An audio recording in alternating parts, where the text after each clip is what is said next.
What if you lost everything overnight? Not in some dramatic Hollywood fire or financial scandal, but slowly, silently, until one day your body gave out and you realized everything you'd been ignoring had finally caught up with you. Carla Jennings didn't expect to collapse at her daughter's spring recital.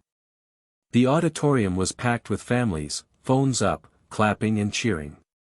Her daughter Lily, in a pale blue dress, had just stepped up to the microphone when Carla's vision blurred.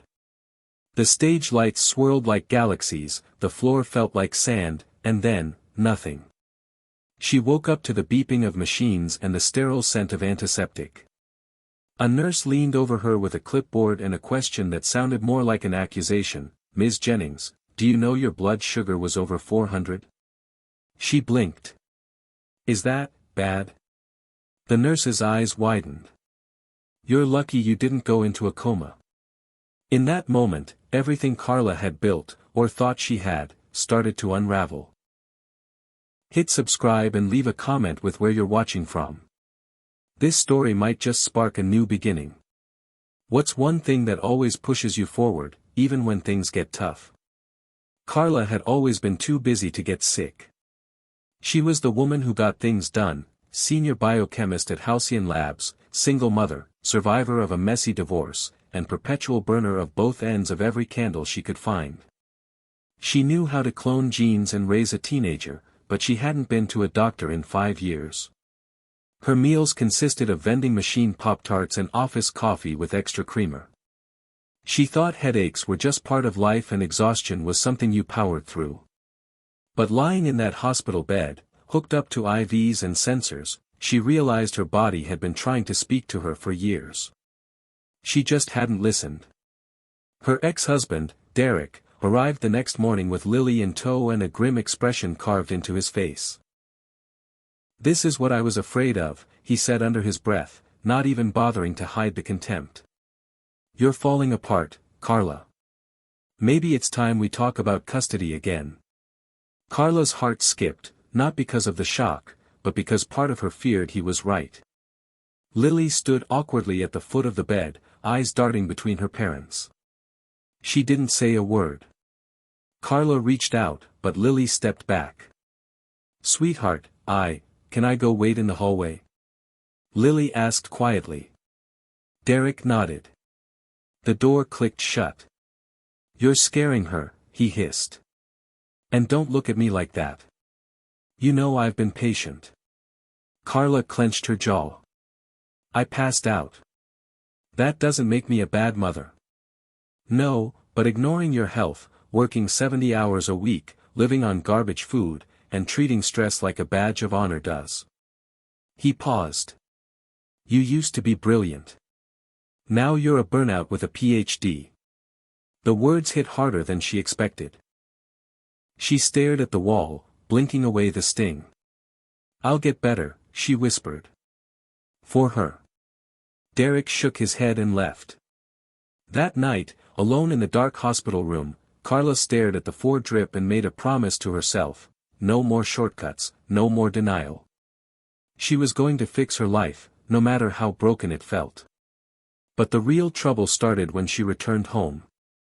The doctors had handed her pamphlets: how to manage type 2 diabetes, eating for stability, living with insulin. It was overwhelming. She tried to throw out all the junk food. She made a grocery list full of kale and quinoa and Greek yogurt. But in the kitchen, under the fluorescent hum, she felt paralyzed. What even was a carb exchange? Was fruit good or bad? The internet was a minefield of contradictions. And Lily, she was distant, quiet. Her eyes lingered on Carla like she didn't trust her anymore. Carla tried to bridge the gap. Movie nights, shared meals, even helping with homework. But Lily barely engaged. The damage was done, and Carla didn't know how to repair it. A week later, the social worker showed up. A woman in a blazer with kind but probing eyes. "We're just here to ensure the environment is safe for Lily," she explained, scribbling notes as she walked through the apartment. "And that you're capable of managing your health and her emotional needs." Carla smiled through gritted teeth. She answered questions about insulin, diet, and her support system. When the woman left, Carla collapsed onto the couch and cried for the first time in months. The next morning, she got a voicemail. It was an unfamiliar southern voice, frail and breathy. "Carla, your daddy, he's not doing too good. He asked for you. Said he needs to see you before, click." The message ended. Carla stared at the phone. Her father.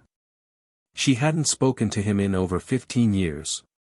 He'd left when she was 11, disappeared into the backwoods of Georgia to chase some dream of healing plants and natural medicine. Her mother had died a few years after that, cancer, and Carla had never forgiven him for abandoning them. But something inside her stirred. Maybe it was curiosity. Maybe it was guilt. Maybe it was the soft voice of a little girl still waiting for her father to come home. She sat Lily down that night. "I need to go see Grandpa." Lily blinked. "You have a dad?" Carla smiled sadly. "Not a very good one. But he's sick. And I think I need to go." Lily shrugged. "Do I have to come?" "Yes," Carla said gently. "We're kind of a package deal." The drive to Georgia took 2 days. Carla rented a hybrid SUV, packed a cooler with diabetic-friendly snacks, and brought a portable glucose monitor. The roads twisted and narrowed the deeper they drove into the rural south. Forests closed in on both sides. Cell signal faded. It felt like going back in time. When they finally pulled up to the address, a cabin surrounded by mossy trees and overgrown fields, Carla almost turned around. The place looked abandoned. But then the door opened, and a woman stepped out. Middle-aged, black hair streaked with gray, wearing a linen apron stained with what looked like berry juice. "You must be Carla," she said. "I'm Maybelle. Bint Takin, care of your daddy." Carla nodded stiffly. Lily clung to her arm. Inside, the cabin was rustic but cozy. Dried herbs hung from the beams. A wood stove crackled in the corner. Her father was lying on a cot by the window, thin and weathered, his eyes closed. "He sleeps most days," Maybelle said. "But when he's awake, he asks for you." Carla approached cautiously. "Dad?" His eyes fluttered open. For a moment, he just stared. Then he smiled. "My little scientist," he rasped. Carla didn't know whether to cry or yell. She chose neither. "Why now?" she asked softly. He coughed. "Because I found something important. And I don't got much time." Carla stayed longer than she planned. Days turned into a week. Her father drifted in and out, muttering about the fruit and sugar that melts. Maybelle tried to explain. "He's been growing wild plants, cross-breeding things. Swears he found something that helps with sugar levels." Carla raised an eyebrow. "You mean like, for diabetes?" Maybelle nodded. "He calls it the miracle duo." Carla's skepticism melted a little when Maybelle handed her a small, purplish fruit. It looked like a hybrid between a fig and a plum. Carla tasted it, sweet, tangy, oddly refreshing. She checked her sugar levels a few hours later. They were lower. That night, she opened her old laptop and began taking notes. Hit subscribe and leave a comment with where you're watching from. This story might just spark a new beginning. What's one thing that always pushes you forward, even when things get tough? Carla hadn't opened her research notebooks in nearly 3 years, but sitting at the old wooden table in her father's cabin, lit by a flickering oil lamp, she felt her fingers instinctively return to the rhythm of science. Her handwriting was rusty, her mind still hazy with the weight of recent days, but as she began to catalog the fruit's properties, size, texture, aroma, pH, something clicked. The part of her that had once designed enzyme inhibitors and chased cancer proteins down rabbit holes came alive again. She tasted the fruit twice more, spacing out the intervals and monitoring her blood glucose after each serving. The results weren't dramatic, but they were consistent. Her numbers dropped, not drastically, but noticeably, and without medication. That alone was enough to keep her up that night, scribbling hypothesis after hypothesis. She didn't want to believe this fruit, this strange, purplish hybrid her estranged father had bred in the woods, was responsible. But the data didn't lie. The next morning, Lily sulked on the porch, bored and irritated. "There's no Wi-Fi," she groaned, kicking the porch post with her sneaker. Carla smiled without looking up from her notes. "I know. It's kind of magical. It's kind of awful. Try reading a book. Try growing up in this century." Carla finally looked up. "You know, when I was your age, I used to spend whole summers in the woods. Your grandfather would make up scavenger hunts. We'd search for wild herbs, dig in the dirt. I loved it. Then why did you stop talking to him?" The question hung in the air like smoke. Carla sighed. "Because loving someone doesn't mean you forgive everything they do." Lily didn't respond. She just walked inside and closed the door quietly behind her. Carla turned back to her notes. That afternoon, Maybelle took Carla to the back of the property, past a collapsed chicken coop and a rusted pickup truck buried in vines. "This is where he grows most of it," she said, pushing open a crooked gate. The garden was breathtaking in its chaos, rows of herbs and shrubs tangled together, bright orange blossoms curling beside leafy greens and thorny vines. But Carla's eyes landed on a single tree in the center. It stood alone, thick-trunked, with pale green leaves and clusters of red fruit that shimmered in the sun. "That's the other one," Maybelle said. "He calls it fire fruit." Carla plucked one from the tree, rolled it in her palm. "And this helps with sugar." "That's what he says. And he ain't the only one. The locals come up here sometimes, trade for cuttings or jars of pulp. They swear it helps them. Some don't even need insulin anymore." Carla raised her eyebrows. "You're telling me people have reverse diabetes with fruit?" "I'm tellin' you people feel better, move better, and their sugar stays down. You're the scientist. Prove it." Carla took the fire fruit inside and cut it open. The inside was soft and glistening, almost like dragon fruit but denser. She tasted it, spicy, sweet, unlike anything she'd eaten before. Over the next 3 days, Carla tracked her numbers meticulously. She introduced the second fruit in controlled portions, always taking notes. And the results were unmistakable. Her blood glucose stabilized. She had more energy. The brain fog lifted. Even her mood, which had been stuck in a bitter loop for weeks, began to lighten. She noticed things again, the way Lily's hair curled at her temples when she got sweaty, the sound of crickets at dusk, the light bouncing off the dew-covered leaves each morning. One evening, she found Lily sitting by the creek at the edge of the property, drawing in a sketchbook. "Can I see?" Carla asked gently. Lily shrugged, flipping the book toward her. The drawing was of the garden, chaotic, colorful, full of life. "It's beautiful," Carla said. Lily nodded. "I like it here. It's weird, but I like it." Carla sat beside her. "I'm glad.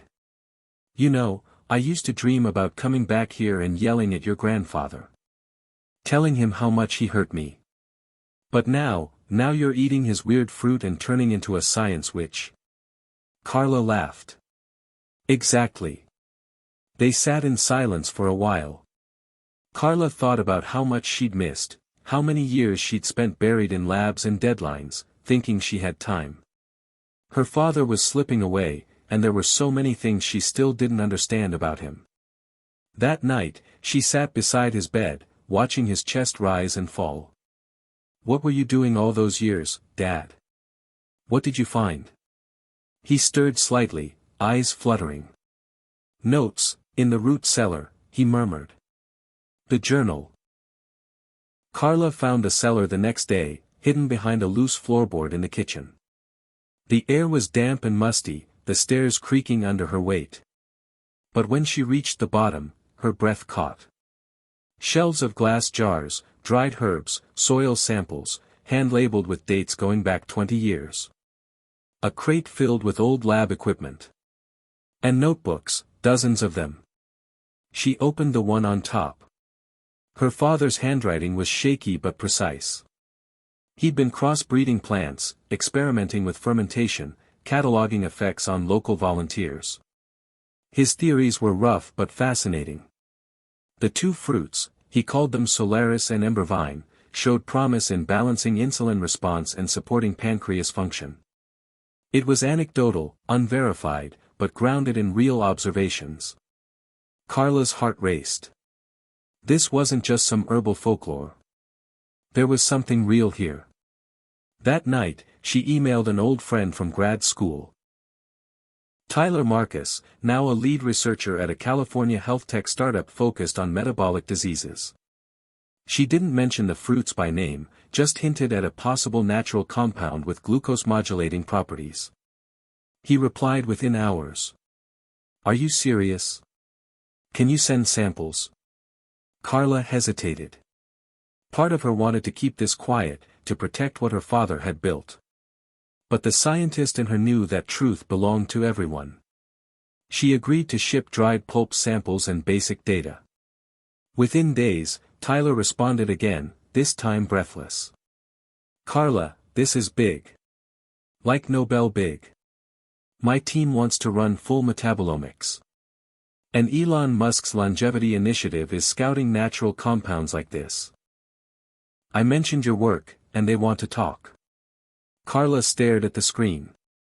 Elon Musk. The man funding anti-aging technology, neural interfaces, Martian agriculture, interested in her father's backyard fruits. It felt surreal. She shut the laptop and went outside. Lily was on the swing Maybelle had rigged between two pine trees. "Hey," Carla said, "want to hear something insane?" "Always. I think Elon Musk might be trying your great-grandpa's fruit smoothie next week." Lily laughed. "That's the weirdest sentence you've ever said." "I know. I love it." Carla smiled. For the first time in years, she felt a glimmer of something more than survival. She felt purpose. The next morning, she sat with her father again. "I think people are going to know your name, Dad. I think this is just the beginning." His eyes opened slowly. "Not my name. Yours." Carla blinked. "What?" He coughed, voice gravelly. "I just grew things. You'll tell the world." Her throat tightened. She held his hand. "I'm sorry I stayed away so long. I knew you'd come when it mattered."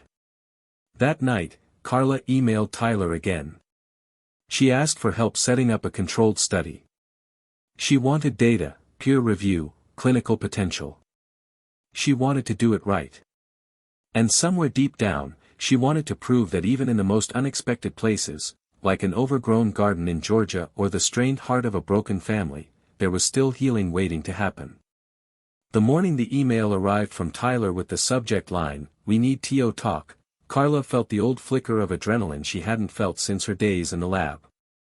She clicked it open while sipping herbal tea steeped with leaves Maybelle insisted were good for liver chi, whatever that meant. The message was short and electrified with urgency. The metabolomics results came back.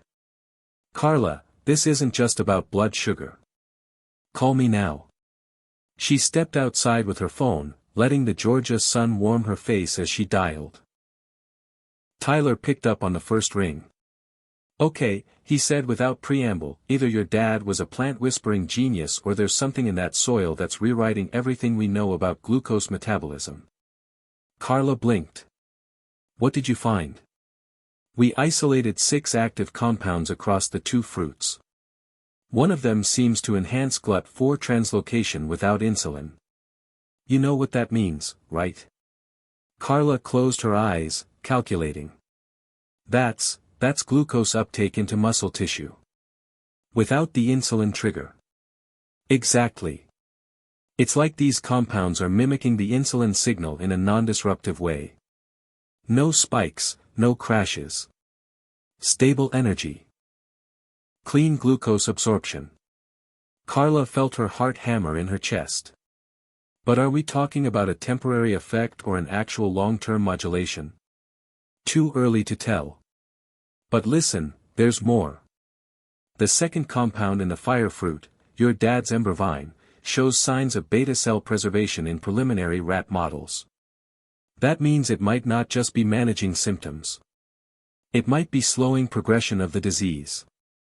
Maybe even reversing damage. She gripped the porch railing. Jesus, Tyler. Carla, this could change everything. But here's the kicker. My boss forwarded the results to one of the advisors at LongevIQ, Musk's initiative. Apparently he saw it, asked where it came from, and now they're requesting a direct briefing. Not tomorrow. Today. Carla's head swam. I'm not ready for that. This isn't even peer-reviewed. He doesn't care. He wants to hear your story. Carla's first instinct was to say no. Her father was barely clinging to consciousness. She was still juggling her own health, her daughter's trust, and the question of what came next. But the researcher in her couldn't ignore the magnitude. This was the thing she'd spent her entire life preparing for, even if she hadn't known it. Okay, she said. Set it up. The briefing was done over a secure Zoom line 4 hours later. Carla wore a borrowed blouse from Maybelle, brushed her hair into a quick twist, and set up her laptop on the porch table with a garden backdrop that looked almost curated. She tried not to overthink the surreal reality of explaining a breakthrough in metabolic health to a group of billionaire-backed futurists from a cabin with chickens clucking nearby. She walked them through her father's initial cultivation notes, her own observations, the early data. They asked sharp questions, about compound isolation, delivery mechanisms, patent potential. Carla answered each one with growing confidence. At the end of the call, one of the men leaned in and said, "Ms. Jennings, we're not just interested in the science. We're interested in the story. People are craving solutions that feel real. You didn't find this in a lab. You found it in a legacy. That matters." When the call ended, Carla sat in stunned silence for a full minute. Then she stood and walked out to the garden, where Lily was sitting with a notebook, legs crossed under her. "How'd it go?" Lily asked. "They want to help us," Carla said softly. "They think we have something special." Lily smiled. "Duh. Grandpa's garden is magic." Over the next few days, Carla's inbox exploded. Tyler's team sent a preliminary white paper draft. A non-profit nutrition organization reached out, asking if she'd consider presenting her findings. Bloggers picked up whispers of the fruits through cryptic forum posts. One YouTube influencer claimed he had exclusive intel on a new diabetes cure coming from the Georgia woods. Maybelle smirked when she saw the video. "Y'all better be careful. Fame's a wild animal. Looks cute till it bites." Carla nodded. She'd seen science stories go viral for the wrong reasons. She wasn't interested in being famous. She wanted this discovery to be real, repeatable, and accessible. She called a friend at the FDA to ask about pathways for botanical drugs. She started organizing her notes for publication. She worked late into the nights, balancing her laptop on old cookbooks while Lily sketched beside her. The bond between them was healing slowly, stitch by stitch, moment by moment. But not everything was calm. One afternoon, Carla received a text from Derek. "Saw the YouTube video. What are you doing? Is Lily with you?" Carla stared at it. She didn't answer right away. She knew what this was: leverage, concern disguised as control. She decided not to engage. Not yet. Instead, she focused on the next steps. She and Tyler drafted a research proposal to fund a controlled trial using Solaris and Embervine extracts. She filed a provisional patent, not to restrict access, but to prevent corporate abuse. She even started filming short videos explaining the journey, hoping to balance the rising media frenzy with honest storytelling. One of those videos caught fire on TikTok. In it, she stood beside her father's garden, holding both fruits in her hands. "These aren't miracle cures," she said, "but they might be part of a bigger answer. I'm not a guru. I'm a scientist. And I was a patient. What we found here is worth exploring, carefully, ethically, and together." The video was viewed 1.2 million times in a week. The comments flooded in: skeptics, diabetics, doctors, wellness junkies. And then, buried among them, was a verified account with one line: "Even I was surprised. Elon Musk." Carla stared at it for a long time, wondering if it was real. Tyler confirmed it 2 hours later. He tweeted the video. Said he wants to fund the first clinical trial through his longevity foundation. "Carla, this is happening." Carla's breath caught. For the first time, she let herself believe this wasn't just a personal redemption arc. It was the start of something bigger. But that night, while she celebrated quietly on the porch with a warm herbal tea, her father's breathing grew ragged. Carla sat beside him, holding his hand, whispering the story of everything that had happened: the fruits, the call with Musk, the viral video. His eyes opened slowly. "You did it," he murmured. "We did it," she said. "I only planted seeds," he whispered. "You made them grow." She squeezed his hand. "I love you, Dad." "Love you too, my little scientist," he rasped. His eyes closed. He didn't wake up again. The funeral was small, held under the willow tree behind the cabin. Maybelle gave a eulogy that blended gospel and gardening metaphors. Lily read a poem she'd written. Carla didn't cry until the end, when she scattered a handful of soil over his resting place and whispered, "I forgive you." Afterward, as dusk painted the sky in bruised orange and indigo, Carla walked to the garden.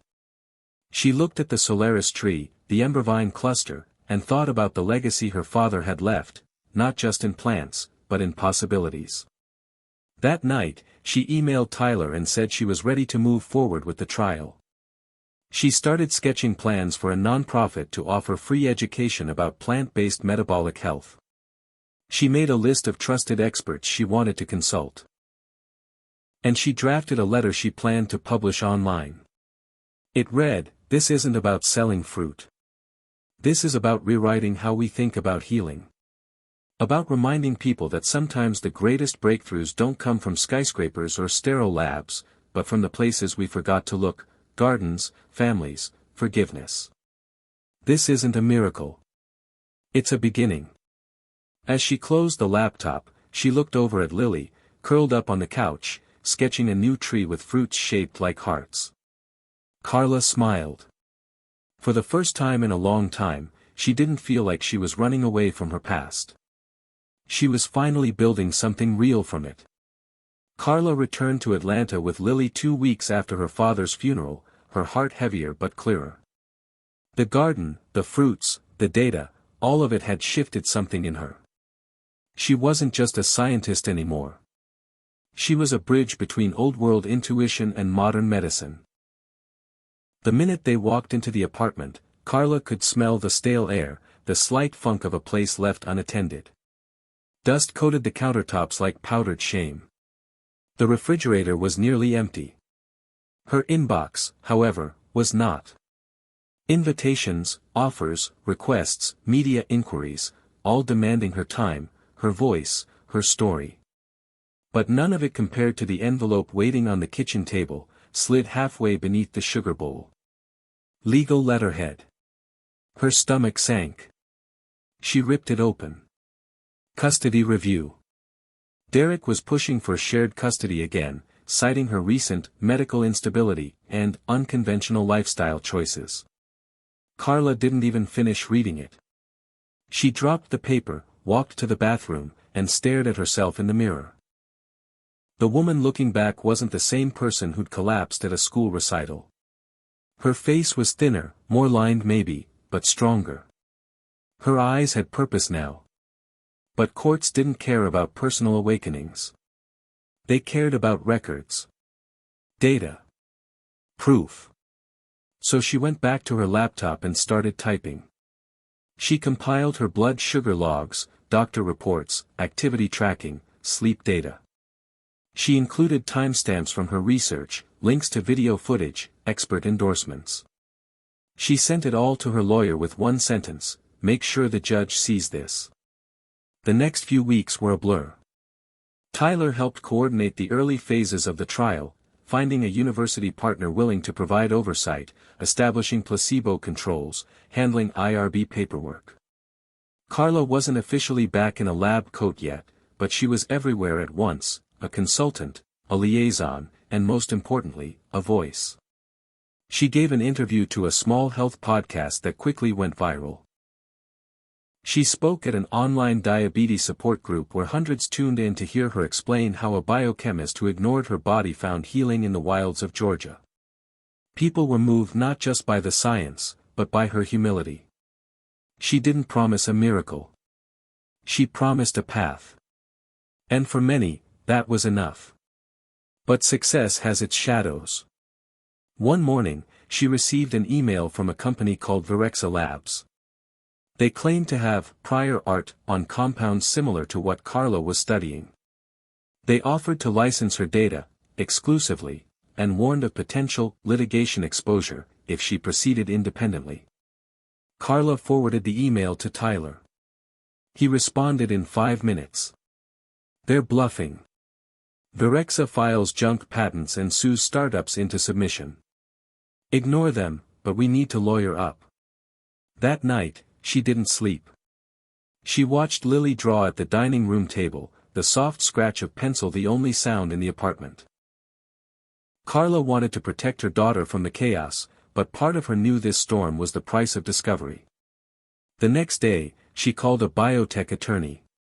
The one Tyler recommended, Marissa Chin, sounded sharp, measured, unshakable. "They don't have a case," Marissa said. "But they'll try to tie you up in paperwork. I'll handle it. You focus on the science." Carla thanked her and hung up, exhaling deeply. The world was watching now. Even Elon Musk had tweeted again, "Innovation sometimes grows wild." Watching this story closely. The spotlight was thrilling and terrifying. Reporters started showing up at her apartment. One even followed her to the grocery store, asking about the fruits that fix sugar. Carla kept her answers short and cautious. She wasn't ready to commercialize anything. Not until the science was solid. Not until people knew it was safe. But pressure mounted from all sides. Natural health influencers begged her to release the names of the fruits. Supplement companies offered absurd sums for exclusive rights. A startup in Oregon sent her a contract promising $2 million in seed funding if she'd lend her name and the Georgia Garden formula to their new line. She turned them all down. Every one. Then came the video from a stranger, a shaky YouTube upload filmed in someone's kitchen. A woman held up what she claimed was Solaris fruit, said she'd bought it from a farmer's market in Florida. She bit into it on camera and claimed her sugar dropped 30 points in an hour. The comments exploded. Carla watched it with a knot in her stomach. "This is bad," Tyler said over the phone. "We've got copycats trying to recreate something we haven't even standardized yet." Carla rubbed her temples. How the hell did someone get Solaris? You know how it goes. One cutting, one seedling, someone drives through Georgia and makes a quick buck. If it's real. Or if it's not. Exactly. If someone eats the wrong thing and gets hurt, you'll get blamed. Carla decided to go public again. Not to sell anything, but to set the record straight. She filmed a short video, plain and direct. "There are people selling fruits they're claiming are connected to our work. We don't know what those fruits are. We haven't released anything for public use. The two varieties we're studying, Solaris and Embervine, are still in research. Please don't risk your health by trusting unauthorized sources." She paused, then added, "We're working as fast as we can. But real healing takes time. And it deserves truth." That video got even more attention than the first. Major media picked it up. Carla was invited to appear on Good Morning America. She declined. The story was already bigger than her. She didn't want to become a face on a cereal box. But the growing attention brought something she hadn't expected: hope. Emails started pouring in. A retired teacher who said her fasting glucose had dropped steadily since she started walking every day and eating more whole foods, inspired by Carla's story. A teenage boy who convinced his parents to plant a garden. A pastor in rural Texas who wanted permission to share the video during Sunday service. Carla read every message. She cried more often now, but not out of despair. Out of disbelief. Then came the call from Dr. Sylvia Rao, director of metabolic medicine at Stanford. "I read the paper draft," Rao said. "I think you're sitting on the most interesting nutritional discovery in a decade." Carla laughed nervously. "We're still early. But you've done what most researchers fail to do: you've made people care. When this trial is done, I'd like to help you push it into formal publication. Peer-reviewed. Global stage." Carla felt something inside her click into place. "Thank you," she whispered. After that call, she sat with Lily on the balcony. The city skyline shimmered in the evening light. "You know," Carla said, "when I started all this, I was just trying to fix myself." Lily looked at her. "Did you?" Carla smiled. "I think I started to. Will we go back to the garden again?" "Soon," she said. "It's waiting for us." And deep down, Carla knew that Georgia soil wasn't just holding plants. It was holding something sacred: connection, healing, truth. And it wasn't just for her anymore. It was for everyone. The trial began in late spring, just as the dogwoods bloomed again in Georgia. Carla returned to the cabin with Lily for the first month of the study, this time not as a daughter in mourning, but as a scientist on a mission. The air was still thick with pollen and memory. The garden had exploded with new growth, Solaris fruits dangling from their branches like ripened rubies, and embervine curling upward with fiery blossoms like something mythic. Maybelle was waiting with her usual smirk. "Back already? Thought y'all got fancy in the city." Carla grinned and hugged her. "We missed it. We missed you." She wasn't lying. There was something about this place that felt stitched into her skin now. The cabin wasn't just where the story began. It was where her second life took root. The university team Tyler partnered with had sent 2 graduate assistants to help with early data collection and logistics. They were young, bright, overly caffeinated, and totally unprepared for rural Georgia. "There's no DoorDash here?" one of them asked, horror-struck.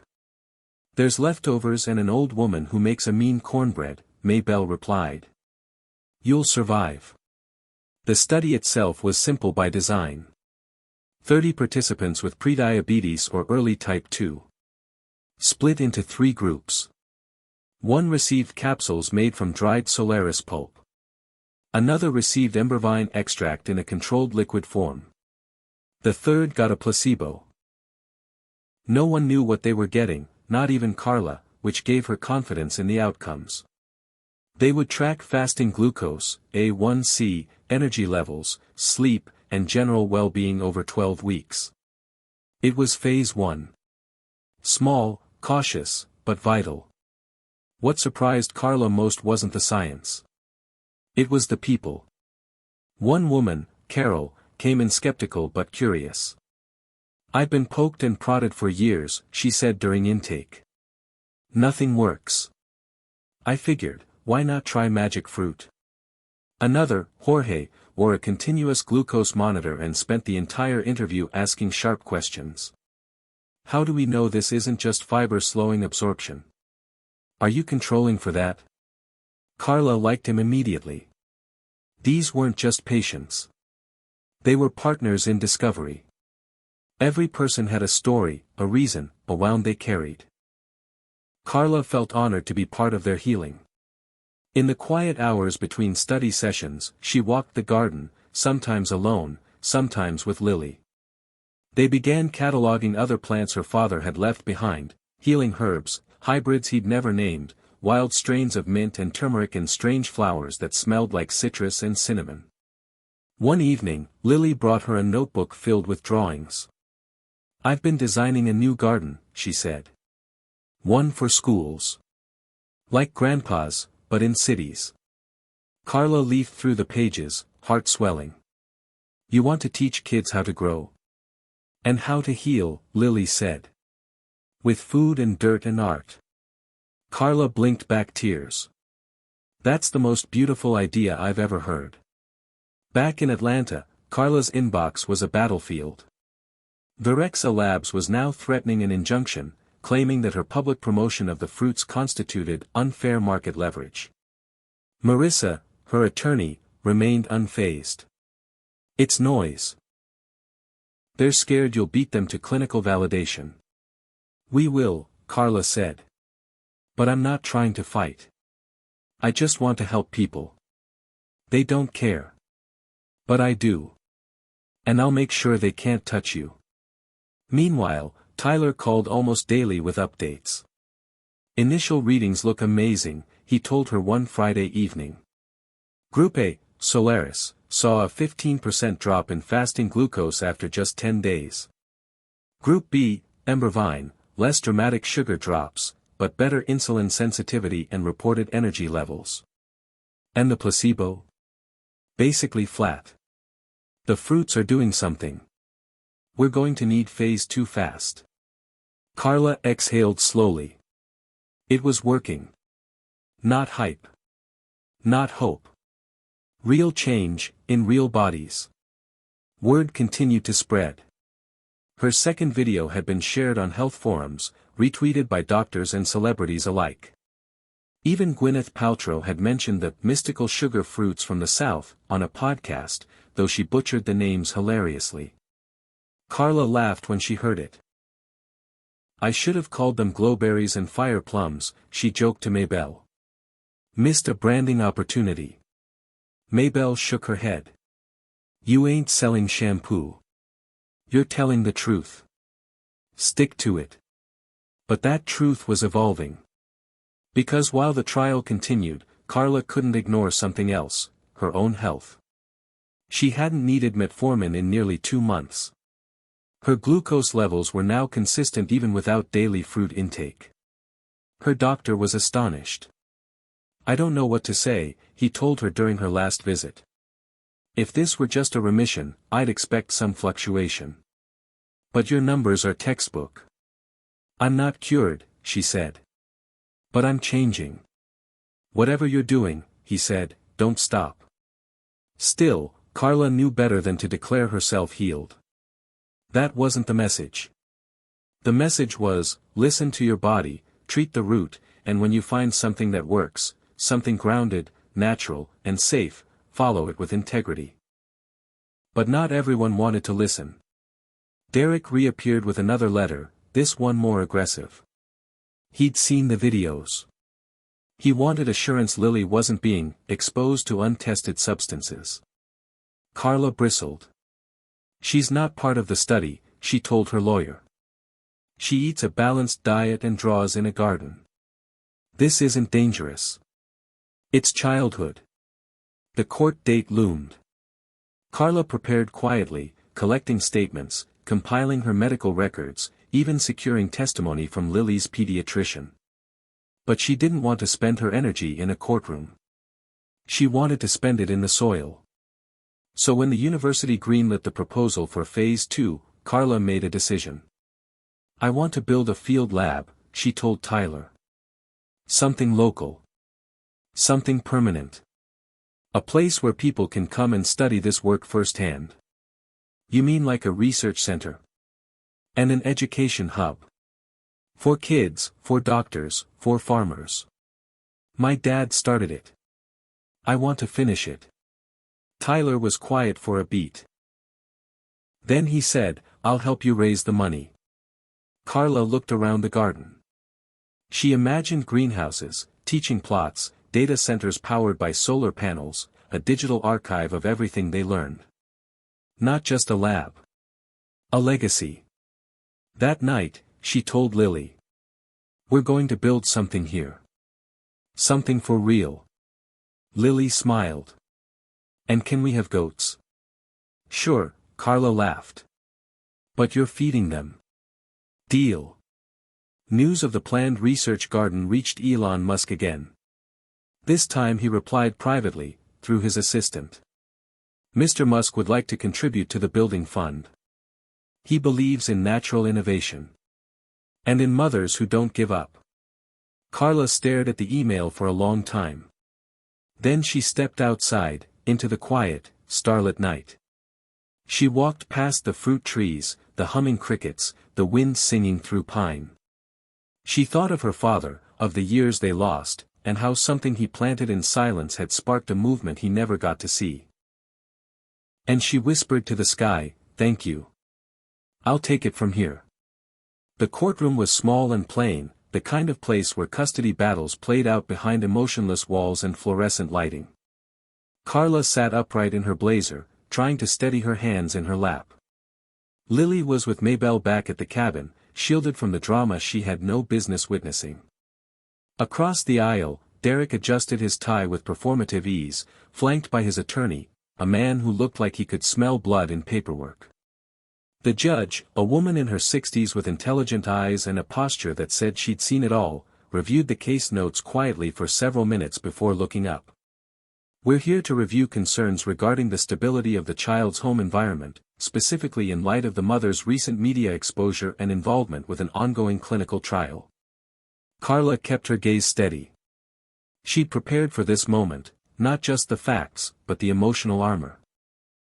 Her attorney rose first, laying out Carla's case with clarity: Carla's stable improvement in health, her consistent parenting, Lily's academic progress, their strong support system. Then came the documents, medical records, letters from physicians, Lily's school counselor, even Tyler had submitted a formal statement vouching for Carla's character and caution. But Derek's attorney leaned into the spectacle. "Your Honor," he said, "this child is being raised in a situation that is, at best, experimental. Ms. Jennings has taken an unverified botanical substance and paraded it on the internet. While she claims to be acting as a scientist, she is operating without institutional employment, and her research involves plants not yet approved by any major regulatory body." Carla's lawyer objected. The judge waved it down, allowing a brief continuation. Derek's attorney continued, his voice smooth.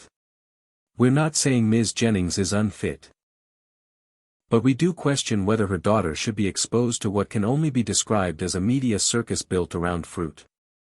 Carla rose slowly. The judge nodded at her. "You may speak, Ms. Jennings." She stepped forward, nerves dancing under her skin. "Your Honor," she said, "I understand how strange this all sounds. But I didn't set out to make a spectacle. I set out to save my own life. I was diagnosed with prediabetes.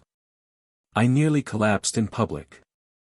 I went home to recover, and in the process, I uncovered a natural therapy that is now undergoing formal clinical review.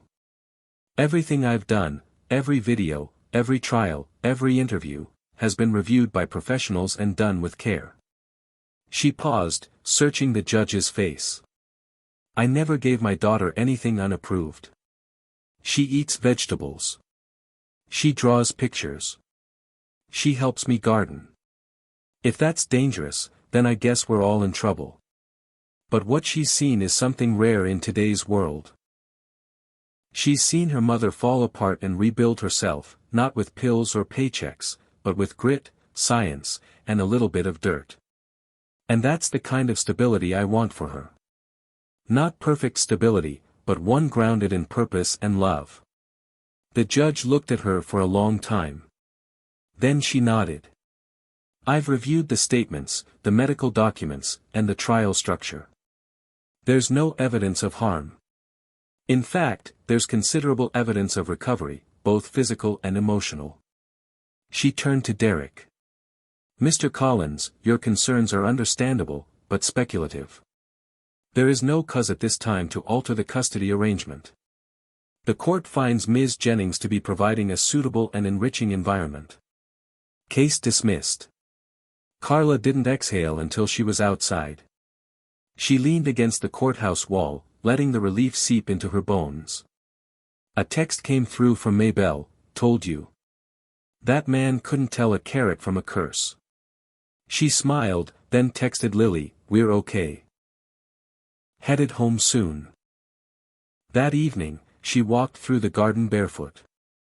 It had rained earlier, and the soil was soft beneath her feet. She touched the bark of the Solaris tree gently, as if saying thank you. The research site was nearly finished now. The new greenhouse was a gleaming half-dome near the edge of the orchard, solar-powered and climate-controlled. A small education center sat nearby, with benches, raised beds, and a whiteboard under a covered porch. Carla had decided to name it the Jennings Institute for Botanical Health, not for herself, but for the legacy of curiosity and care her father had passed down.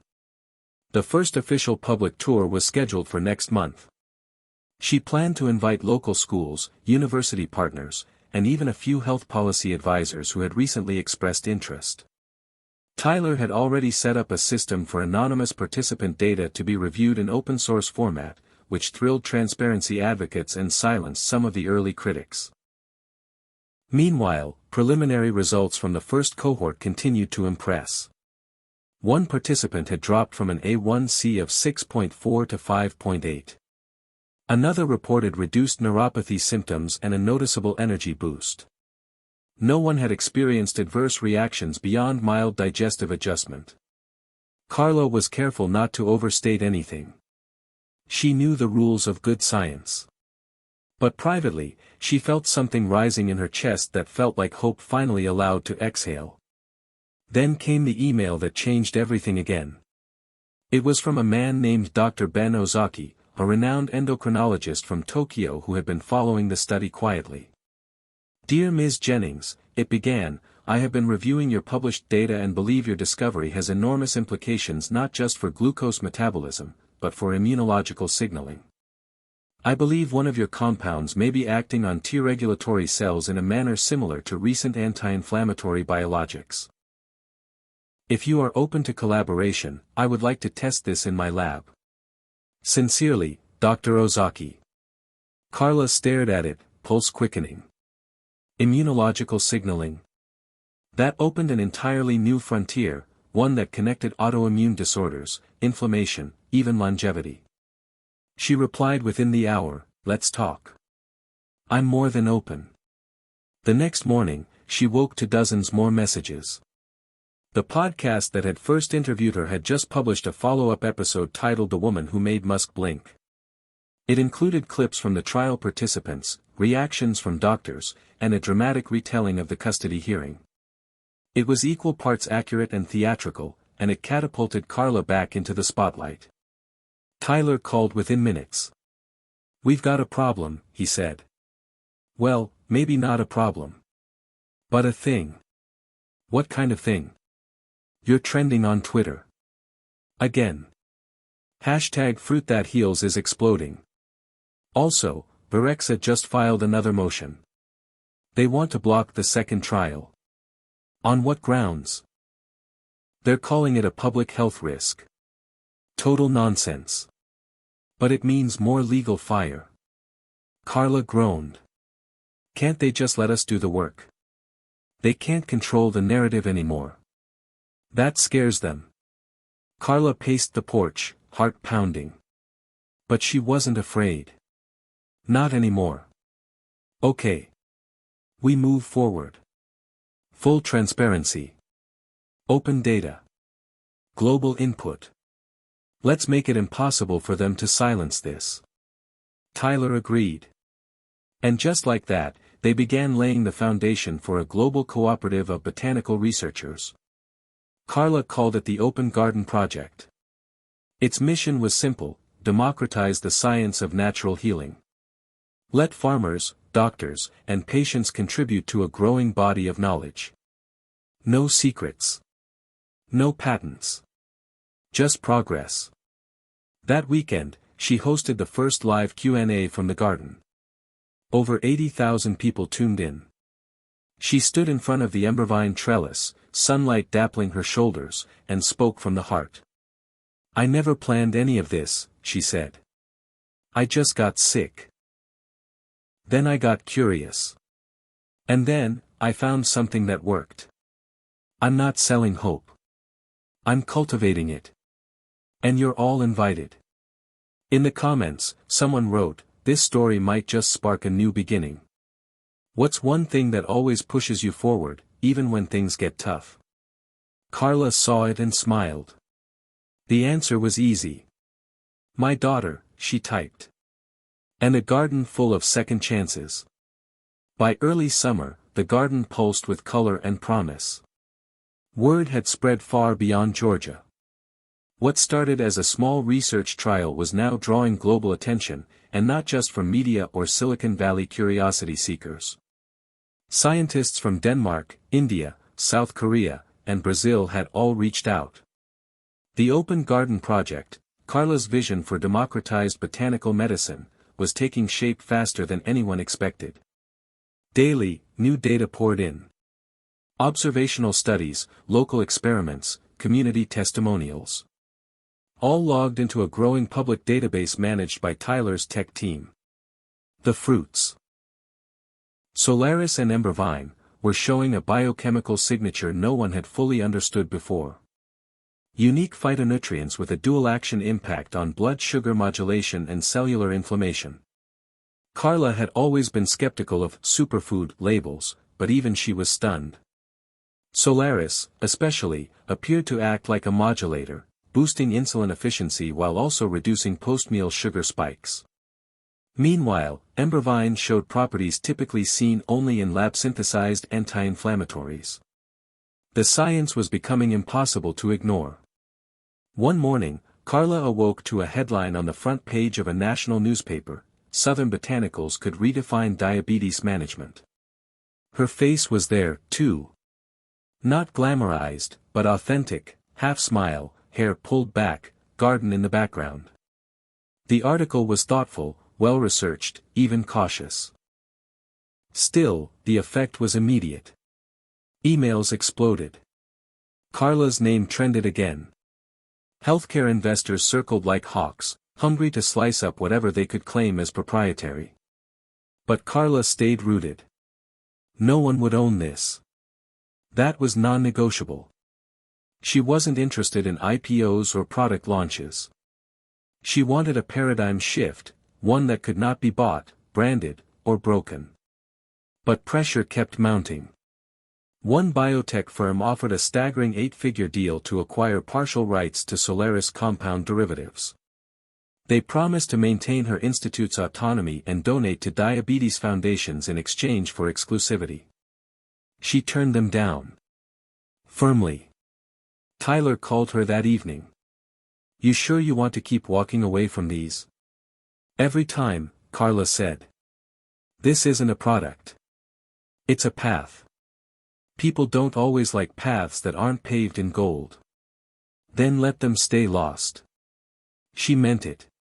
But she also knew the decision came with risks. Especially now that new voices were entering the conversation: skeptics, policy critics, even conspiracy theorists. Some accused her of staging the entire thing. Others claimed Elon Musk's interest was evidence of a secret government project. The wildest theory yet? That Solaris fruit had been genetically engineered by aliens. Carla laughed when she read that one. But disinformation had a way of poisoning real discourse. So she kept pushing facts. Every new data point was published in the open. Every trial protocol made transparent. She invited third-party researchers to verify everything. No closed doors. No NDAs. Still, the noise grew louder. And then came the video from Dr. Malcolm Rayner, a well-known diabetes specialist and academic gatekeeper. He stood behind a polished desk, arms folded, wearing an air of intellectual skepticism. "Let's talk about the so-called miracle fruits from Georgia," he began. "The claims surrounding Solaris and Embervine are unverified, unpeer-reviewed, and dangerously hyped. Ms. Jennings may be a well-meaning individual, but anecdote is not evidence. Let's wait for real science before we crown her the next Pasteur." The video was clipped and shared across platforms. Some cheered his caution. Others tore into him. Carla didn't respond for days. She felt the sting of it, an academic dismissal of not just her work, but her character. Tyler offered to organize a formal response. Her lawyer suggested a cease and desist. But Carla chose a different route. She emailed Dr. Rayner directly. "Dear Dr. Rayner, I respect your expertise and your caution.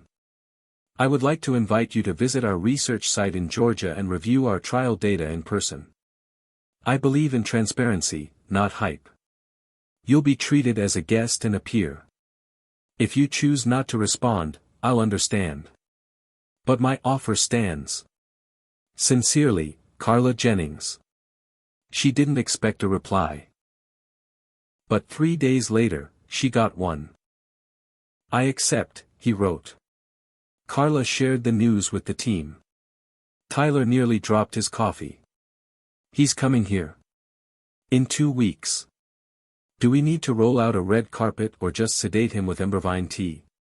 Carla laughed. "Let's just show him the truth." When the day arrived, Carla was nervous. Dr. Rayner stepped out of his rental car in khakis and a stiff blazer, notebook in hand. He looked around with wary curiosity. "So this is the botanical revolution," he said dryly. Carla shook his hand. "Welcome to the middle of nowhere. We have Wi-Fi, fresh fruit, and data tables. Which would you like first?" He chose the data. For 3 hours, Carla and 2 graduate assistants walked him through the trial methodology, the biomarkers, the chemical analyses. He asked sharp, detailed questions. No softballs. Carla answered all of them. Then he asked to see the plants. She took him into the garden. The Solaris fruit glowed under morning sun, rich and heavy. Embervine clung to its trellis like a living flame. Dr. Rayner plucked one leaf and crushed it between his fingers. "The scent is unusual. A hybrid," Carla said. "Natural, but rare. You've run genetic sequencing?" 3 times. "No markers of synthetic editing." He said nothing for a long moment. Then finally, "You're not a fraud." "No. I'm just stubborn." Later that evening, he sat with her on the porch, sipping herbal tea. "You know, I still think you're courting too much media," he said. "But I was wrong to doubt the science. The compounds are real. The effects are real. You may have found something that rewrites the textbooks." Carla felt tears prick her eyes. Not because she needed validation. But because truth had survived another round of fire. "Thank you," she said softly. "I'll help publish your findings," he added. "But you should know, the minute this hits journals, the entire industry will come after you. Pharma, agriculture, even governments. Not everyone will be happy about healing that grows in backyards." Carla nodded. "Let them come. I'm not alone anymore." She wasn't. That week, a coalition of over 50 scientists joined the Open Garden Project. Donations poured in from small clinics and large health nonprofits. Someone even started a petition to get Carla nominated for a National Science Award. She laughed when she saw it but felt something bigger stirring in her chest: momentum. Purpose. Revolution.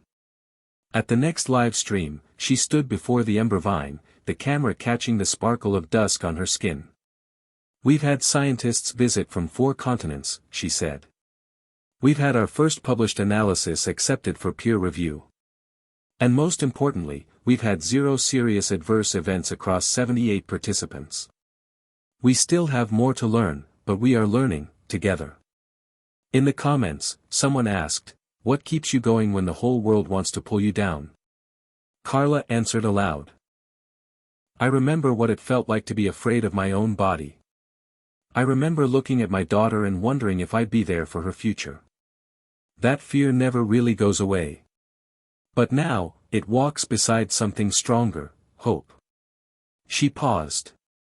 "And a little bit of fruit that tastes like fire and honey." People laughed, clapped, sent hearts. Across the globe, in living rooms and clinics and classrooms, people listened to a woman who once collapsed under fluorescent lights and rose again in the dirt. And she wasn't done yet. The next trial would be global. The next lesson even deeper. The journey was still rising. And so was she. The first time Carla stepped onto the TED stage, her palms were damp. Not from fear, but from gravity. This wasn't just another podcast or garden live stream, this was the global eye. She stood backstage while a soft voice counted down, her mic already hot. "You're up in 3, 2, then the lights shifted, and she stepped forward into a hush so complete it felt sacred. Behind her, the screen glowed with a single image, a Solaris fruit sliced in half, its inner rings glistening like sunbursts. She smiled. "What if I told you that 2 fruits, found growing wild in a forgotten garden in rural Georgia, might hold answers to one of the most pressing health issues of our time?" A ripple of curiosity moved through the audience. Carla continued, voice steady. "When I first came home to that garden, I was sick, tired, and convinced I was running out of options. I'd collapsed in a grocery store aisle, and that was the wake-up call I didn't want but needed. What followed wasn't a miracle. It was a discovery, painful, messy, and entirely human." She walked slowly, letting each word land. "We now have peer-reviewed evidence that Solaris and Embervine impact insulin regulation and inflammation with remarkable precision. We've seen significant changes in blood sugar profiles, reduced dependency on medication, and increased energy levels. All from compounds in fruits that, until recently, didn't even have names." She paused in front of a new slide, glucose charts from 3 of their earliest participants. The audience leaned in. This isn't hype. It's data. And it's growing every day. Another slide appeared, this one showing a young boy planting a Solaris sapling in a schoolyard in New Orleans. "This work isn't about me," she said. "It's about all of us, teachers, mothers, doctors, kids. It's about reclaiming the power of nature with the discipline of science. We've launched school garden initiatives, international field labs, and a global open access database so that no one has to wait for permission to start healing." The final slide appeared, a photo of Carla and Lily standing in front of the cabin, garden blooming behind them, the sun low and golden. "My father planted the first seeds," she said, her voice thickening. "I nearly missed them because I was too busy surviving. But now I see, healing doesn't always come in hospitals. Sometimes, it comes in the quiet, in the soil, in something sweet and small that refuses to be forgotten." She stepped back as applause swelled, rising like a wave. People stood. Some wiped away tears. Backstage, Tyler met her with open arms. "You crushed it," he said. "Like, Elon's definitely going to text. If he sends an actual fruit emoji this time, I'm blocking him," Carla joked, breathless. Over the next few days, Carla's inbox became a digital avalanche. Doctors asking to collaborate. Journalists requesting follow-ups. Parents from across the globe sharing stories of kids who had watched the TED Talk and now wanted to become fruit scientists. The Jennings Institute's website crashed 3 times from traffic. They had to expand servers within 48 hours. But the most unexpected message came from a woman named Fatima in Morocco.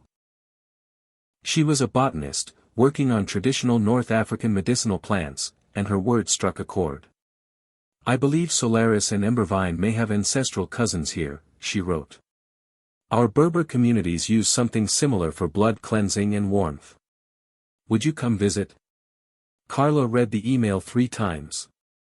Then she sat back, heart pounding. A global connection she'd never imagined was now reaching across oceans. She replied with a single line, "Yes. Let's compare gardens." A month later, Carla stood under a desert sun, feet dusty, notebook full. Fatima guided her through a terraced hillside where plants curled and shimmered with ancient knowledge. They spoke in a mix of French, English, and gesture, pointing to leaves and roots, laughing like sisters who had never met until now. One plant, in particular, looked eerily familiar, its fruit a deeper red than Solaris but with the same glowing translucence. "We call it Dar al-Shams," Fatima said. "House of the Sun." Carla's heart skipped. She took samples. Back in the US, her lab team ran tests. The DNA wasn't identical to Solaris, but it was close. A cousin species, perhaps. One that had evolved separately, half a world away, but still carried the same healing light. This discovery changed everything. It meant Solaris wasn't a fluke, it was part of a family.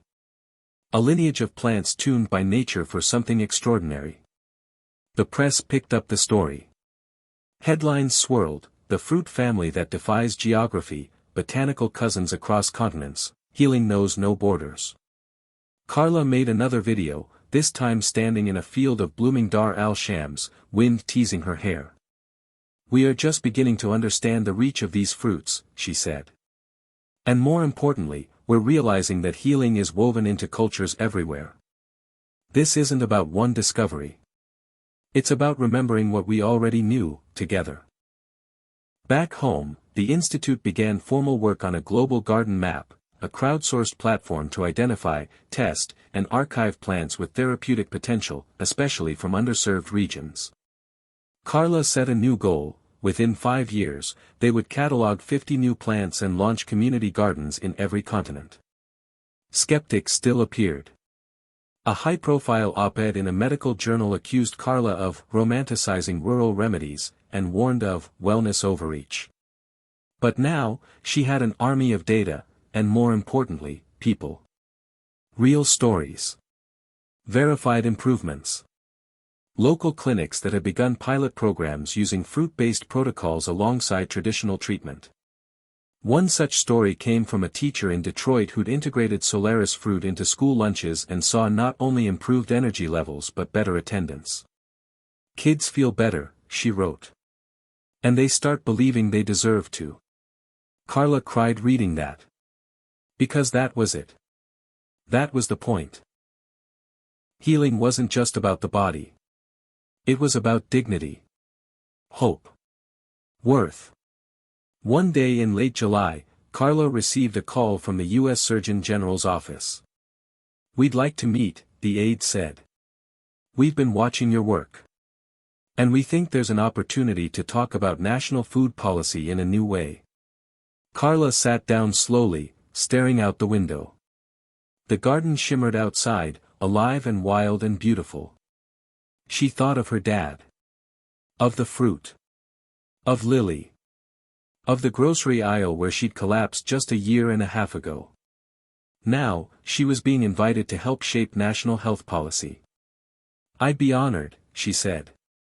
After she hung up, she walked into the garden barefoot, the way she always did when she needed grounding.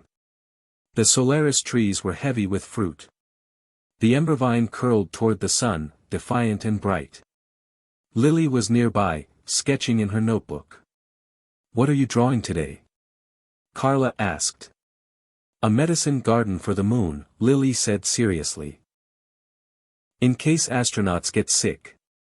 Carla knelt beside her. "That's the best idea I've ever heard." "You say that a lot," Lily giggled. "Because you keep topping yourself." They sat in silence, the wind warm, the air thick with promise. Carla reached down, plucked a Solaris fruit, and took a bite. Sweet. Tangy. Electric. She looked at the horizon, then back at the soil. From the smallest roots, the biggest changes had grown. And they were just getting started. After the invitation from the Surgeon General's office, Carla felt the weight of responsibility deepen like never before. The halls of power were foreign to her, sterile offices, polished shoes clicking on marble floors, and a culture humming with bureaucracy and politics. Yet, beneath the surface, she sensed a current of genuine curiosity. The administration was desperate for new approaches to the national diabetes epidemic, which had ballooned into a crisis affecting tens of millions.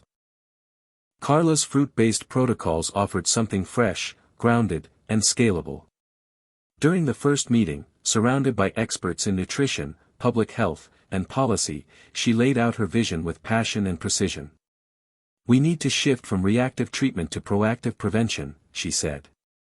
"Nature has provided us with tools, Solaris and Embervine are just the beginning. We can integrate these fruits into community health programs, school meals, and local agriculture initiatives. We can empower people to reclaim their health through access, education, and open science." The room was quiet for a moment, then questions flowed. How to fund large-scale planting? How to ensure quality control? What about regulatory hurdles? Carla answered honestly, acknowledging challenges but emphasizing partnerships. Tyler's tech team presented the open access platform for tracking clinical results and plant cultivation worldwide. Slowly, a plan formed. Pilot programs in high-risk communities, funding for agricultural development, and a federal task force to oversee integration. The news leaked quickly, sparking a media firestorm. Headlines varied from hopeful to skeptical. Fruits to fight diabetes? Revolutionary or risky? Can backyard botanicals replace big pharma? From garden to government, the future of food medicine. Carla weathered the storm with a steady heart, knowing change always stirred controversy. Meanwhile, the research deepened. New trials showed promising results not only in blood sugar regulation but in improving cardiovascular markers, nerve health, and mood stabilization. The fruit's compounds seemed to work on multiple fronts, reducing systemic inflammation while enhancing metabolic resilience. In collaboration with Fatima's team in Morocco, they mapped the biochemical pathways shared among Solaris, Embervine, and Dar al-Shams. The scientific community began to take notice, publishing articles and convening panels. Carla was invited to speak at major conferences, her message spreading like wildfire. Yet the pressure was relentless. Pharmaceutical companies lobbied fiercely, worried about losing market share. Lobbyists whispered doubts, sowed discord, and attempted to stall funding. Carla received veiled threats and hostile emails, but she refused to retreat. The fight was bigger than her. At home, life balanced between chaos and grace. Lily blossomed into a curious teenager, passionate about environmental science and art. They shared late-night talks under the stars, dreaming of a future where gardens flourished in every city and every plate. One evening, after a long day of meetings, Carla found herself in the garden with Lily, the air rich with Embervine's sweet, smoky aroma. "Mom," Lily said softly, "do you ever wonder if this will really change the world?" Carla smiled, brushing back a strand of hair. "Every day. But change starts with belief, and action. That's what we're doing." Then came the pilot launch in Detroit. Carla flew there to witness the first community garden planting under the new federal program. Streets once marked by neglect now buzzed with hope as volunteers dug, planted, and watered Solaris and Embervine saplings. Local leaders spoke of reclaiming health and pride. Doctors reported early success stories, reduced medication dosages, improved energy, fewer emergency visits. Carla held hands with a middle-aged man named Marcus, who'd struggled with diabetes for years. "I didn't believe it at first," he said, eyes shining. "But after a few months, my sugar levels dropped. I feel like I'm getting my life back." Tears pricked Carla's eyes. This was why she fought. This was real. Back at the institute, Tyler's team upgraded their platform, adding real-time data sharing and multilingual support. They launched educational webinars, tutorials, and farmer training programs. Soon, similar projects sprouted in rural Appalachia, New Mexico, and even Native American reservations. Each community adapted the model to their own soil, traditions, and needs. International partnerships blossomed too. Fatima and Carla co-led a global symposium, sharing knowledge and strategies across continents. A network of researchers, farmers, and health workers formed, united by a common mission, to nurture nature's gifts and heal from within. But then, a new challenge emerged. A rare fungal disease struck the Solaris orchards, threatening to undo years of growth. The fruit's resilience was tested.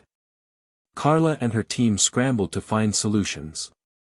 Agricultural experts examined soil health, natural antifungal agents, and crop rotation strategies. Volunteers organized to remove infected plants and protect healthy ones. It was a race against time. Through it all, Carla learned another vital lesson: healing isn't linear. It requires patience, adaptation, and community. The crisis sparked a deeper bond among participants worldwide. Ideas and resources flowed freely. Indigenous knowledge merged with scientific innovation. Together, they weathered the storm. One day, as the orchards began to recover, Carla received an unexpected call. Elon Musk wanted to meet. The invitation was informal but clear. Elon was curious about the next phase: how tech could amplify impact, how to scale sustainable agriculture with smart sensors and AI-driven data. Carla prepared for the meeting with a mix of excitement and caution. When they finally spoke, Elon's enthusiasm was genuine. "This is the kind of breakthrough that can change everything," he said. "Combining nature's power with technology, that's the future." They discussed plans to develop drone-assisted pollination, satellite monitoring, and predictive analytics for crop health. Carla felt a thrill. This was a new frontier, where biology met innovation on a global scale. Yet she remained grounded. "We can't lose sight of the people," she said. "Technology must serve communities, not replace them." Elon nodded. "Agreed. It's about augmentation, not automation."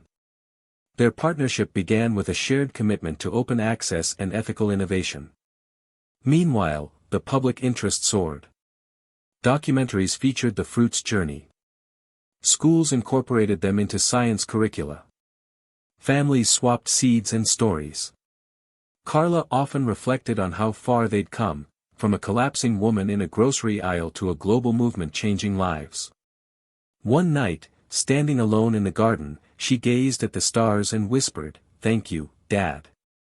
The journey was far from over. But now, with allies across science, government, and technology, Carla felt the tide turning. The fruits were more than food. They were symbols of resilience, hope, and the possibility of healing the world, one sweet bite at a time. Carla awoke to the quiet hum of dawn breaking over the cabin garden. The early light spilled onto the Solaris trees, their ripe fruit glowing like small suns against the green leaves. She breathed in deeply, savoring the sharp, sweet scent of embervine drifting on the breeze. Despite the whirlwind of meetings, media, and pressure, this moment was hers, simple, pure, and grounding.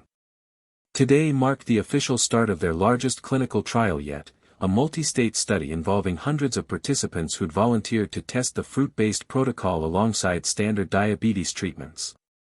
It was a critical step toward validating their claims with rigorous science, and Carla knew the stakes were high. At the Institute, the team was a hive of focused activity. Tyler coordinated data logistics, Fatima exchanged research updates from Morocco, and nutritionists prepared customized meal plans incorporating Solaris and embervine into balanced diets.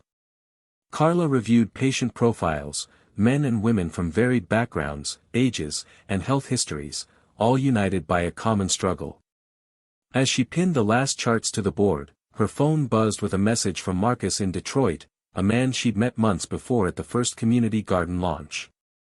"Blood sugar steady for 4 weeks. Feel like I'm breathing easier. Thanks."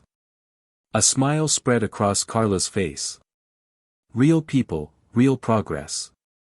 The trial began with the participants visiting clinics for baseline testing. Blood sugar, insulin sensitivity, inflammatory markers, all carefully measured. Then, each received fresh fruit deliveries, alongside guidance for preparation and consumption. Many reported the flavors were unexpectedly delightful, a sweet balance of tang and earthiness that made the regimen feel less like treatment and more like nourishment.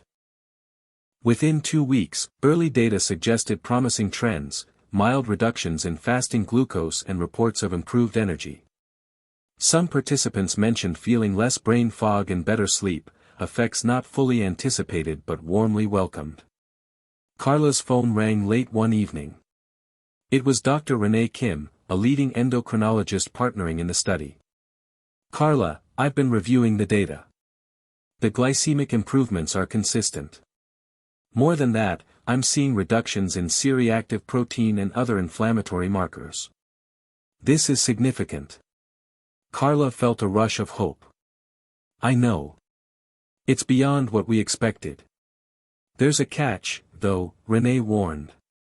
"Compliance varies. Some participants struggle to maintain daily intake, especially when fresh fruit supply dips. We need a sustainable model." The conversation sparked a flurry of brainstorming sessions. Could they create freeze-dried Solaris and Embrovine powders to extend shelf life without losing efficacy? Would local farming cooperatives ensure steady supply? How could education programs motivate adherence? These questions led Carla to organize a national summit, bringing together farmers, nutritionists, public health experts, and community leaders. Held in a sunlit conference center in Atlanta, the event radiated energy and determination. Panels debated logistics, cultural barriers, and funding. Workshops shared recipes and traditional uses. Carla emphasized the heart of the mission: we're not just treating symptoms. We're building ecosystems of health, knowledge, and connection. Outside the formal sessions, stories poured in. A school nurse described children's enthusiasm for Solaris smoothies. A grandmother in Appalachia recounted how Embrovine jam helped her son's blood sugar stabilize. These testimonies fueled the collective spirit, grounding lofty science in human experience. Meanwhile, the media spotlight intensified. A popular health magazine ran a cover story titled "The Sweet Revolution: How Two Fruits Are Reshaping Diabetes Care." Social media buzzed with testimonials, videos, and cooking challenges featuring the fruits. Carla found herself navigating interviews and panel discussions with growing ease, always steering conversations toward accessibility and community empowerment. But with growth came skepticism. Traditional pharmaceutical advocates questioned the fruit's potency and called for more rigorous placebo-controlled trials. Some doctors cautioned against replacing established treatments prematurely. Carla welcomed the scrutiny, viewing it as an essential part of the scientific process. "We're committed to evidence-based practice," she said. "Our goal is integration, not replacement." As winter settled in, Carla's team analyzed 6-month data from the trial's early cohorts. Results were compelling: average HbA1c levels dropped significantly, medication dosages were reduced in many cases, and patient-reported quality of life scores improved. An unexpected benefit emerged: participants reported fewer infections and improved wound healing, hinting at the fruit's anti-inflammatory properties extending beyond blood sugar regulation.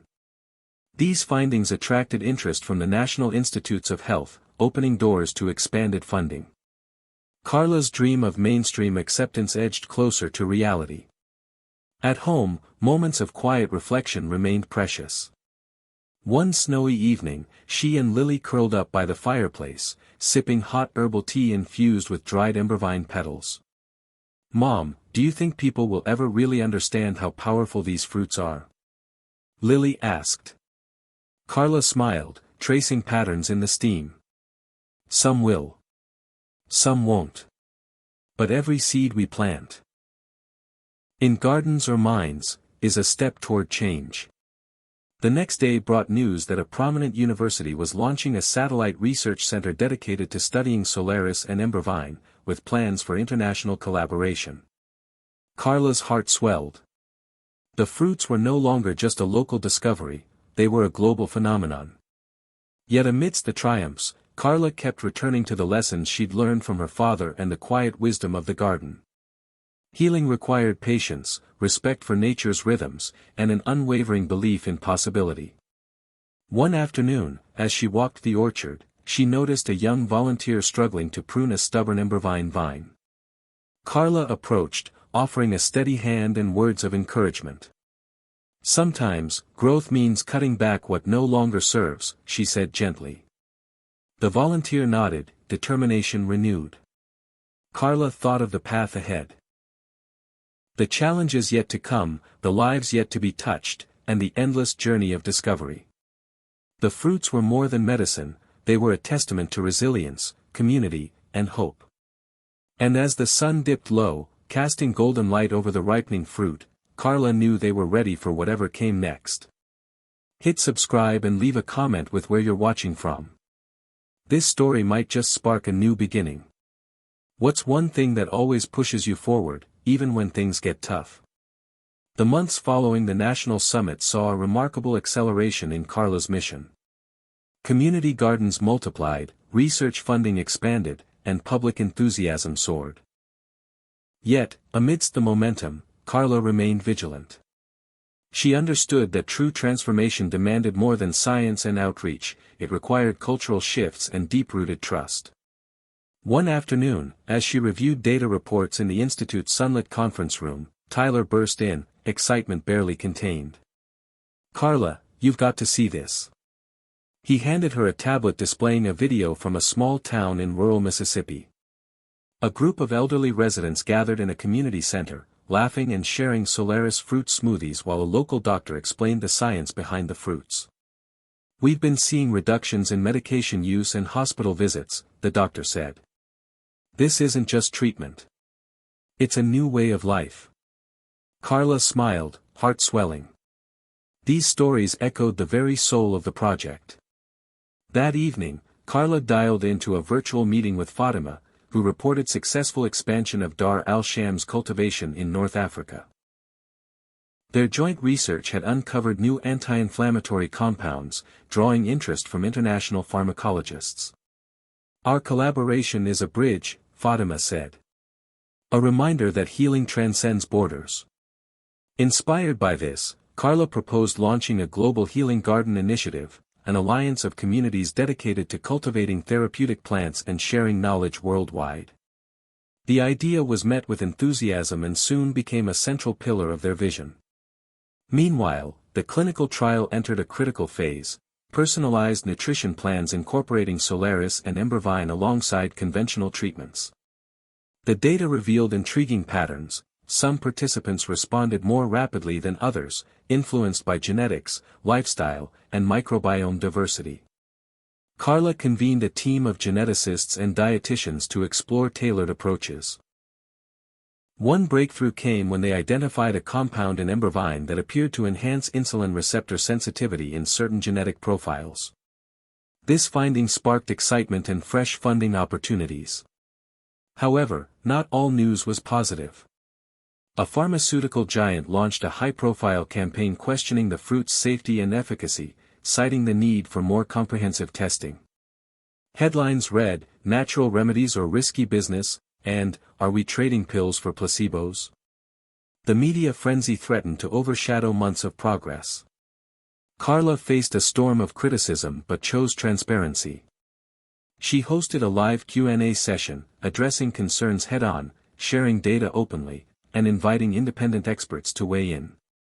Her authenticity resonated with the public, helping to restore trust.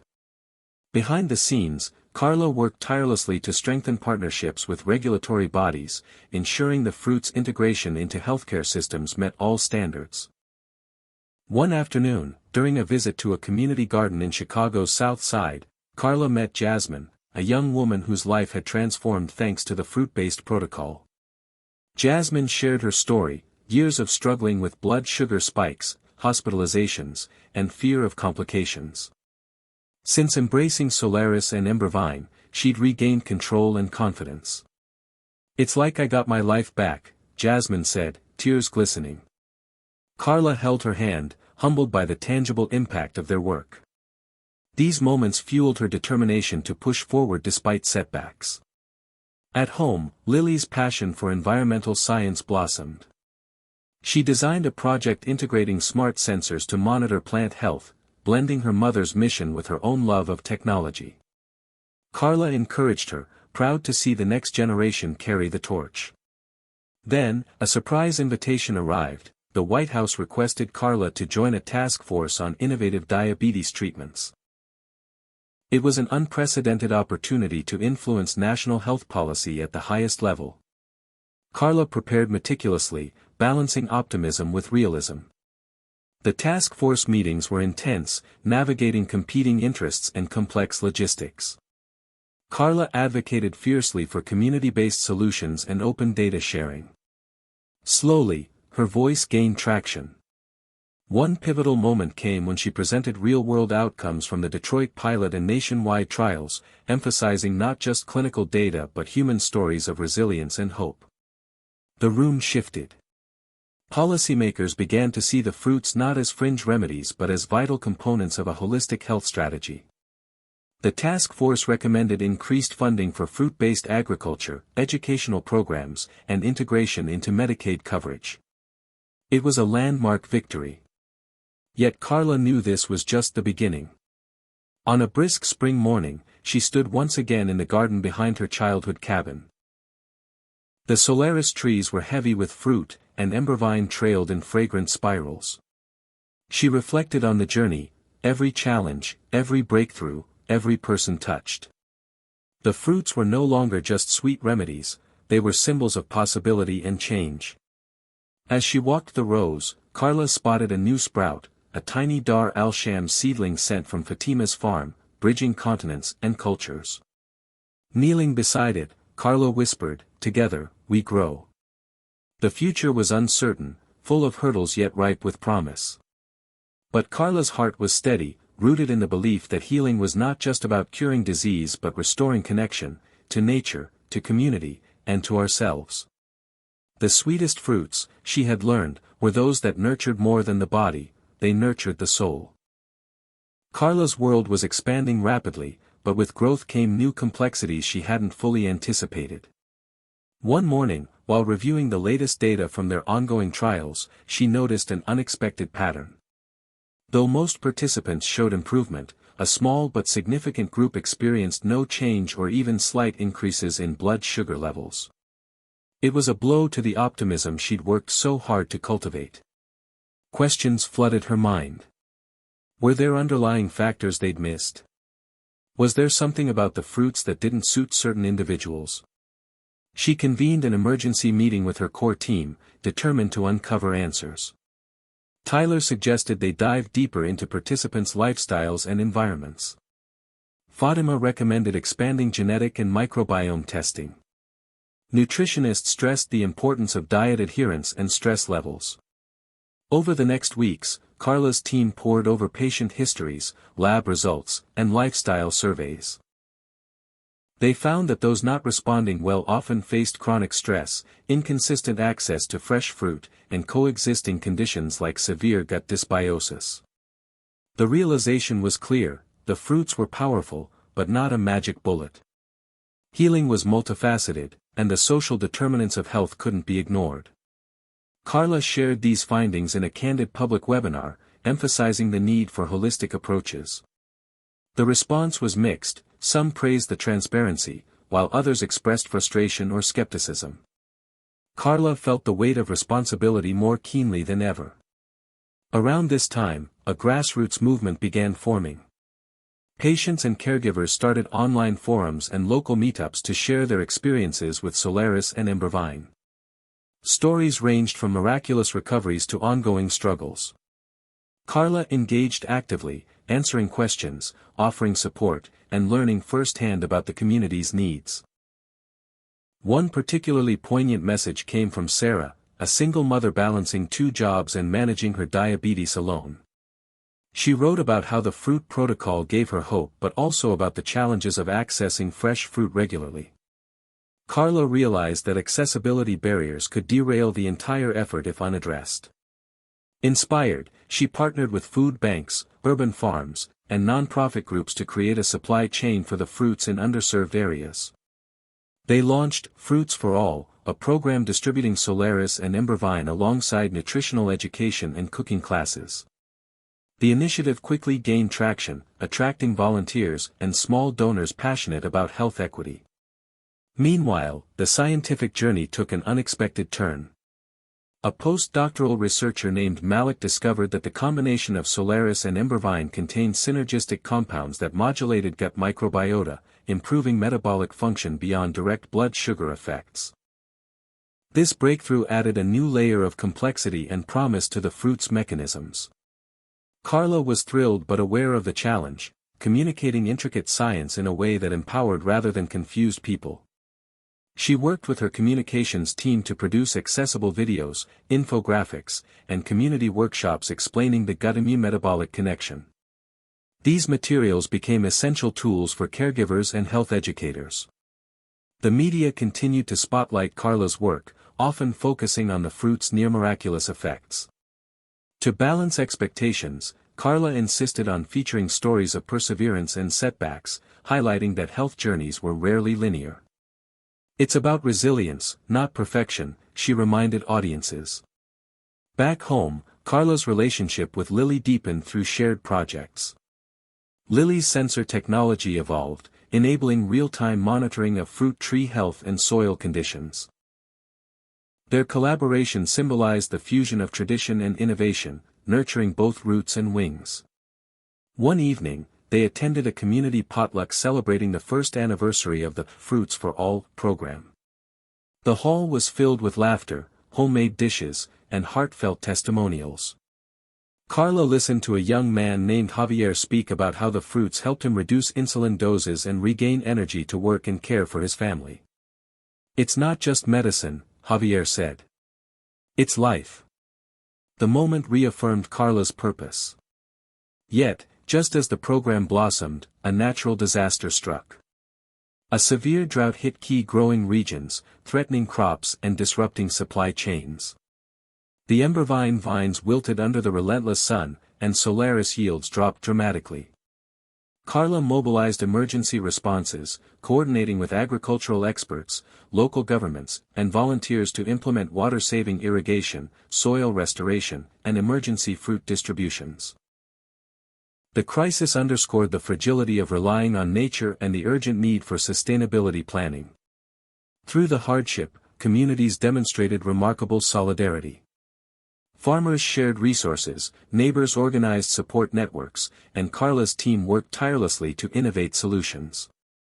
The experience deepened Carla's understanding that health was inseparable from environmental stewardship. In a reflective moment, she penned a letter to supporters. "Our journey has shown us that healing comes from connection, to the earth, to each other, and to hope. We must nurture all these bonds if we are to thrive." The letter went viral, sparking a global conversation about health, resilience, and climate. Carla's project transcended medicine, becoming a movement for holistic well-being. As the drought eased and new crops began to flourish, Carla prepared for the next phase, scaling up research, refining cultivation techniques, and expanding education.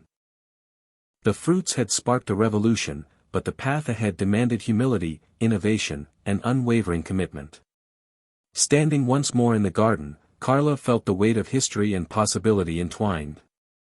The fruits weren't just remedies, they were symbols of a new paradigm, one where science, nature, and community coalesced to heal body and soul. With determination steady and heart open, Carla stepped forward, ready to meet the challenges and blessings yet to come. As spring deepened into summer, Carla felt the pulse of progress and pressure intensify. The Fruits for All program had blossomed beyond expectations, spreading from urban centers to rural counties, reaching communities long overlooked by conventional healthcare. Yet with expansion came new challenges. One morning, during a routine review of program metrics, Carla noticed a worrying trend: dropout rates were rising among younger participants. Many cited busy schedules, social distractions, or skepticism about natural remedies. Carla realized that bridging generational divides would require fresh strategies. She called on Lily, whose innovative spirit and tech-savvy perspective were invaluable.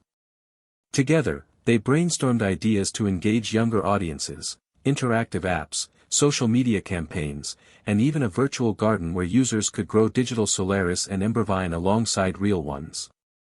The goal was to make health and nature cool, accessible, and empowering.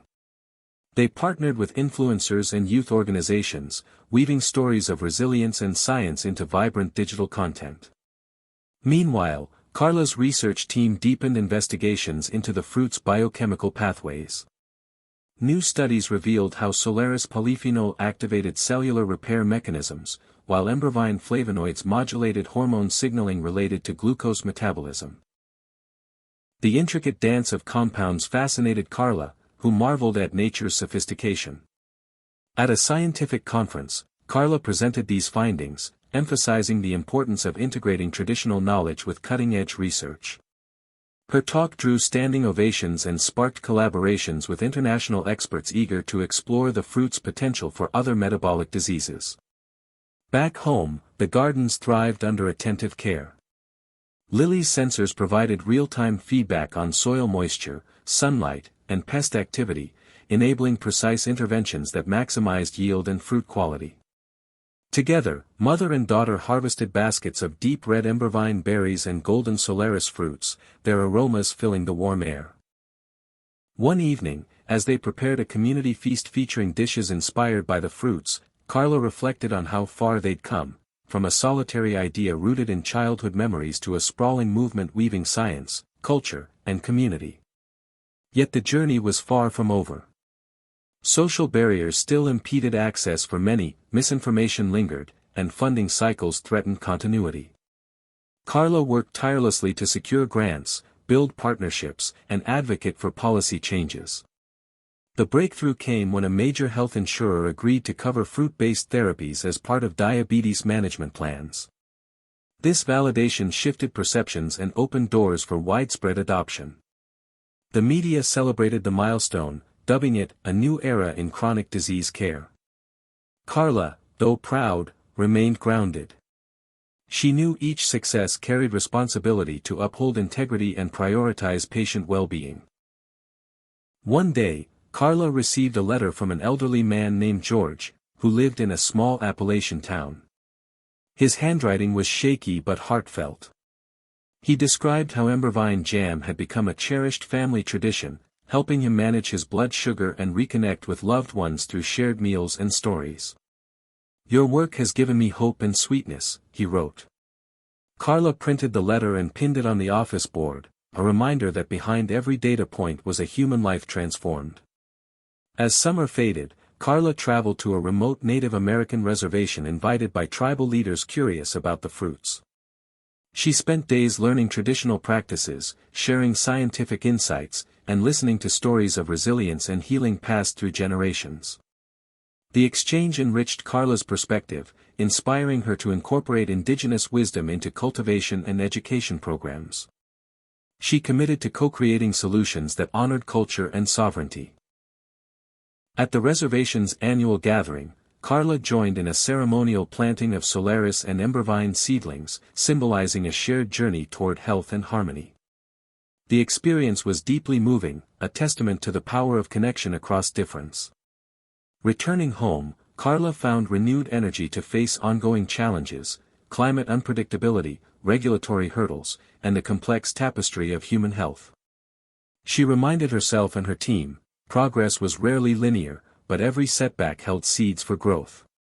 One quiet evening, as Carla wandered the moonlit garden, she paused beneath the Solaris tree heavy with fruit. The air was thick with the scent of promise. She thought of her father's wisdom, Lily's curiosity, and the countless lives touched by these humble fruits. "We're just getting started," she whispered.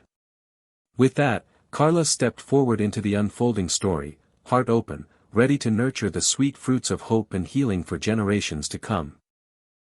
Carla's efforts were gaining momentum nationwide, but with expansion came increasing scrutiny.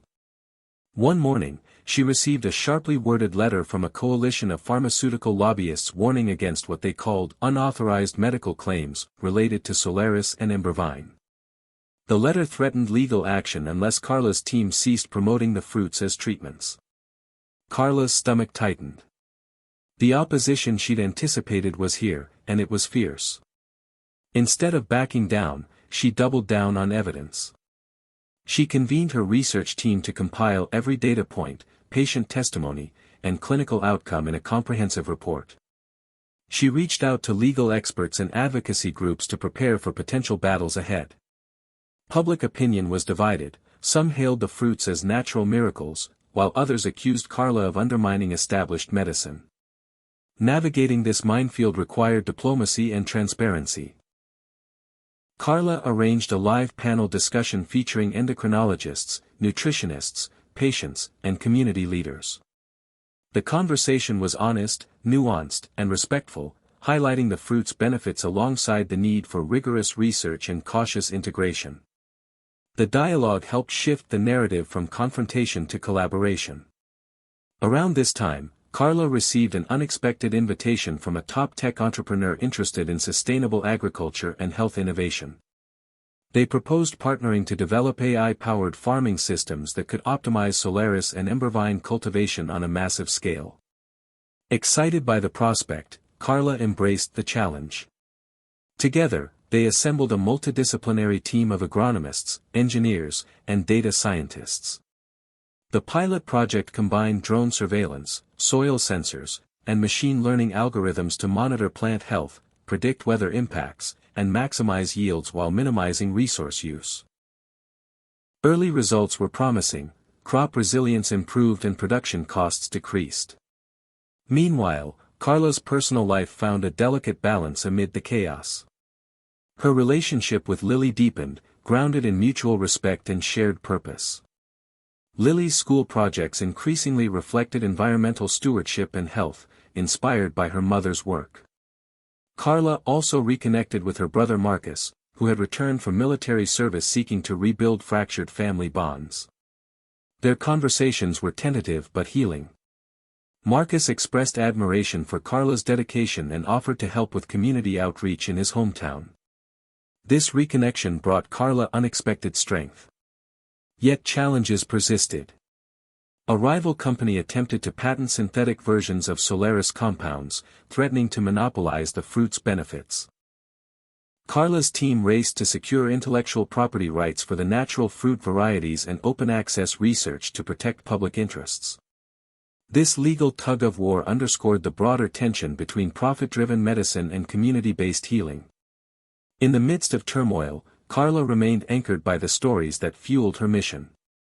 She visited hospitals, schools, and community centers where people shared their journeys, struggles, hopes, and small victories.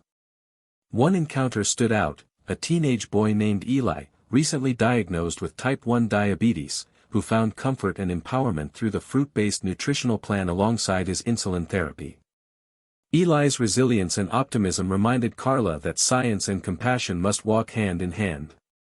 As autumn painted the landscape in fiery hues, Carla launched a documentary series chronicling the fruit's journey, from discovery and research to cultural impact and personal transformation.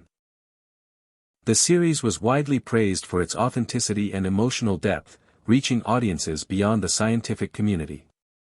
It ignited conversations about health equity, environmental sustainability, and the meaning of wellness. The impact was profound.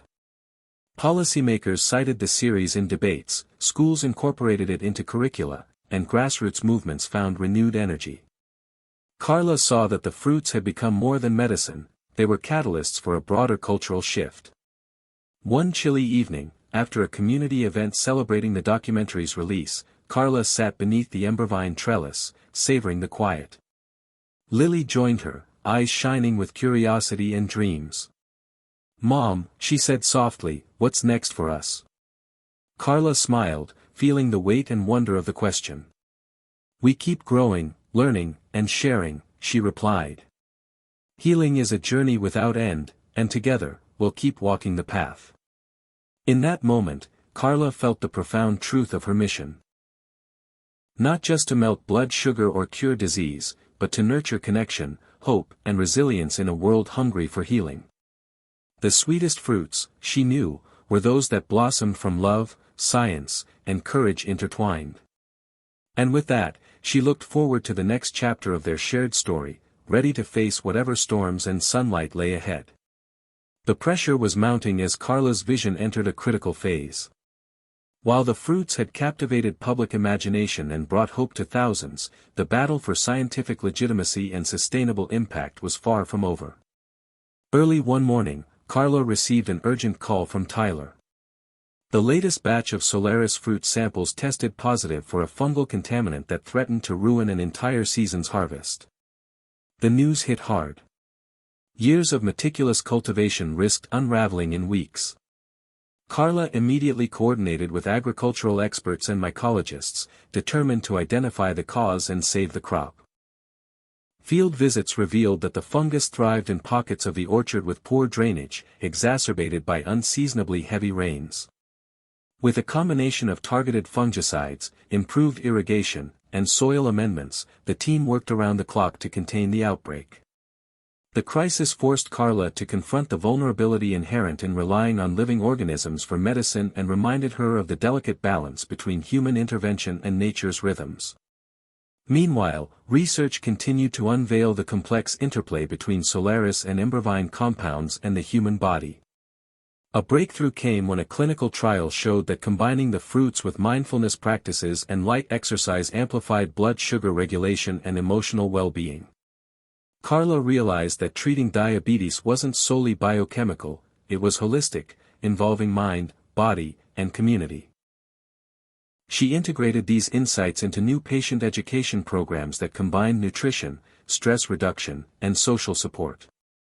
At a national conference, Carla shared these findings, emphasizing a multidisciplinary approach that bridged medical science with behavioral health. The presentation was met with enthusiasm, signaling a shift toward more integrative care models. In the midst of scientific strides, Carla faced personal challenges. Marcus, grappling with post-service trauma, struggled to find his place in civilian life.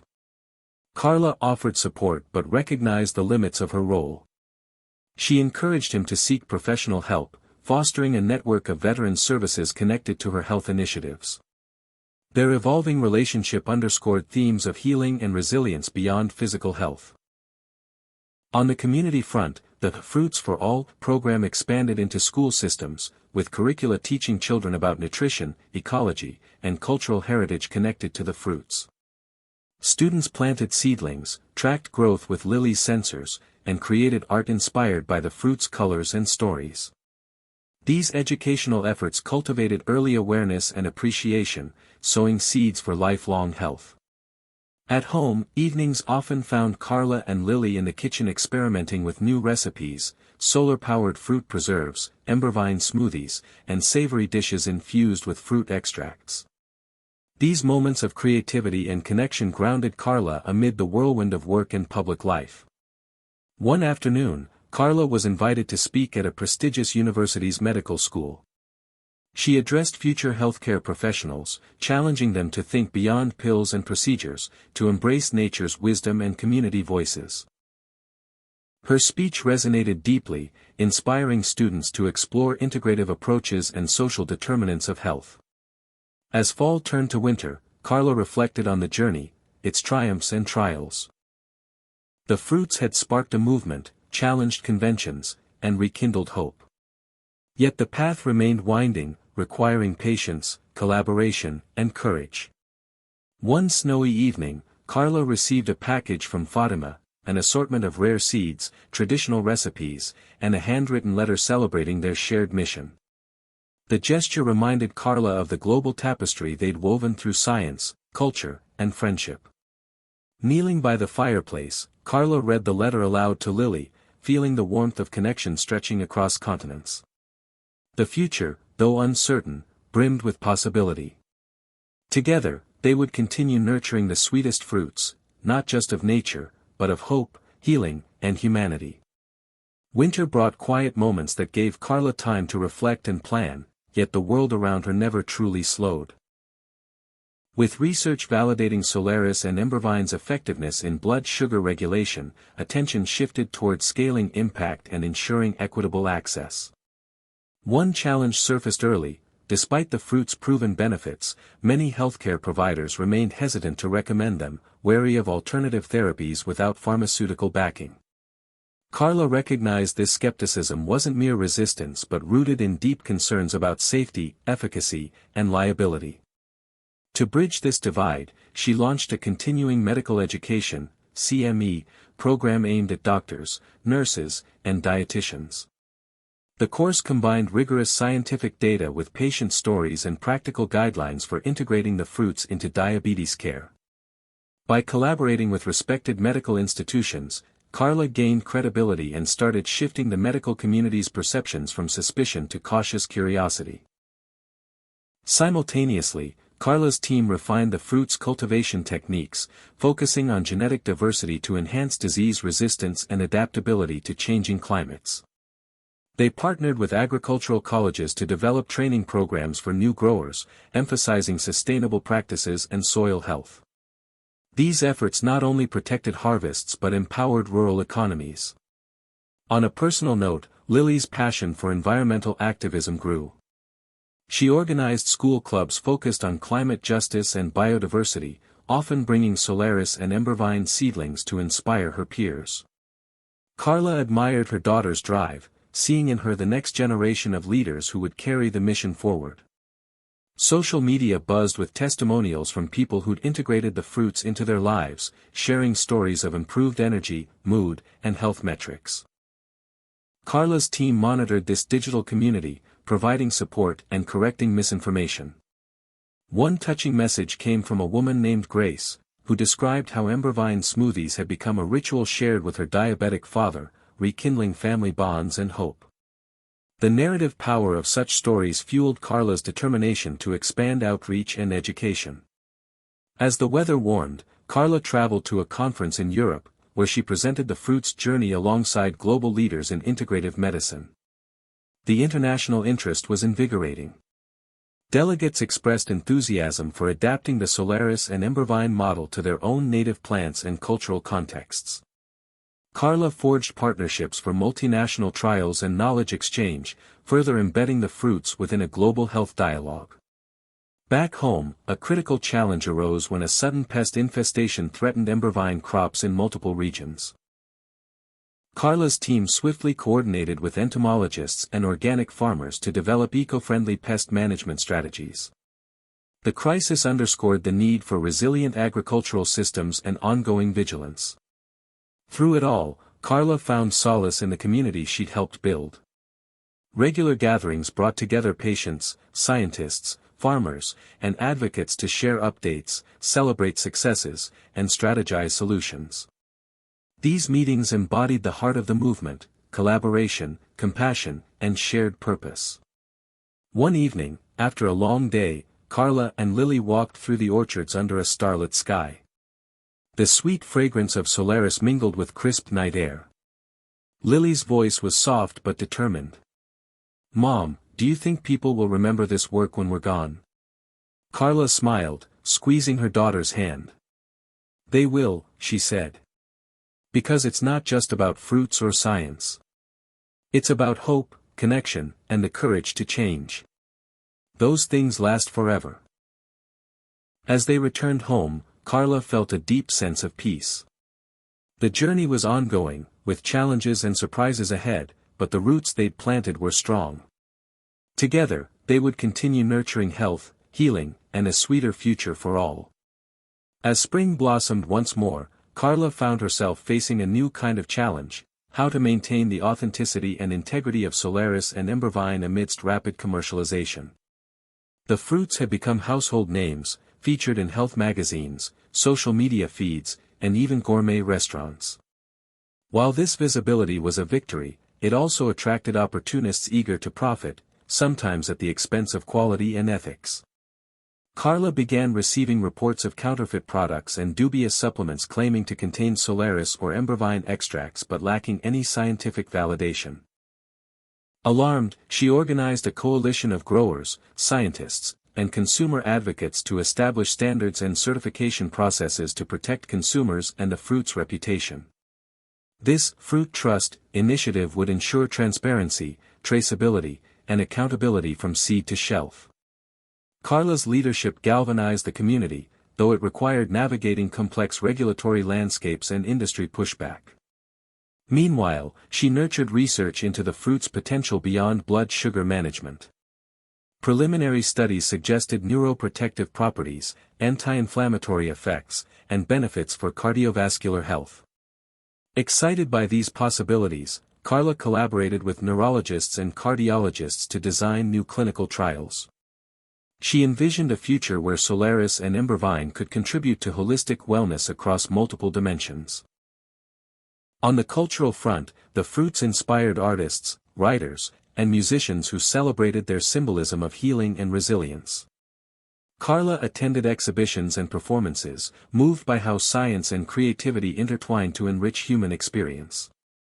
Lily, now a high school sophomore, embraced her role as a youth ambassador for the Fruits for All movement. She spoke at schools and community events, blending scientific knowledge with heartfelt storytelling that captivated peers and adults alike. Carla saw in her daughter a powerful voice for change rooted in empathy and insight. Yet the road was not without friction. As the fruit's popularity soared, tensions emerged between small-scale growers committed to organic, community-centered practices and large agribusinesses pushing for industrial-scale production. Carla found herself mediating disputes, advocating for sustainable models that respected ecological balance and social justice. Her efforts emphasized that health extended beyond the individual to encompass environment and society. A turning point arrived when a prominent pharmaceutical company announced plans to develop a synthetic drug based on Embervine compounds, promising rapid profits but sparking public debate about the ethics of commodifying natural remedies. Carla spoke out, urging collaboration rather than competition, emphasizing shared goals of healing and access. The controversy sparked widespread discussion, ultimately leading to partnerships where profits were reinvested into research and community programs. At home, Carla's relationship with Marcus grew stronger as he engaged with local veterans to develop wellness workshops integrating nutrition, mental health, and community support. These programs incorporated lessons from the fruit's journey, illustrating the power of holistic approaches to health. One spring afternoon, Carla received a surprise visit from a renowned entrepreneur fascinated by the fruit story and eager to invest in expanding educational outreach. Their conversation sparked ideas for interactive platforms combining augmented reality, storytelling, and science education to engage diverse audiences. Carla embraced the innovation, seeing it as a way to inspire future generations. As she walked through the orchard with Lily, who was sketching new designs for the app, Carla reflected on how the movement had grown, from a personal quest sparked by family health struggles to a multifaceted force weaving science, culture, technology, and community. The fruits had become symbols of possibility and perseverance.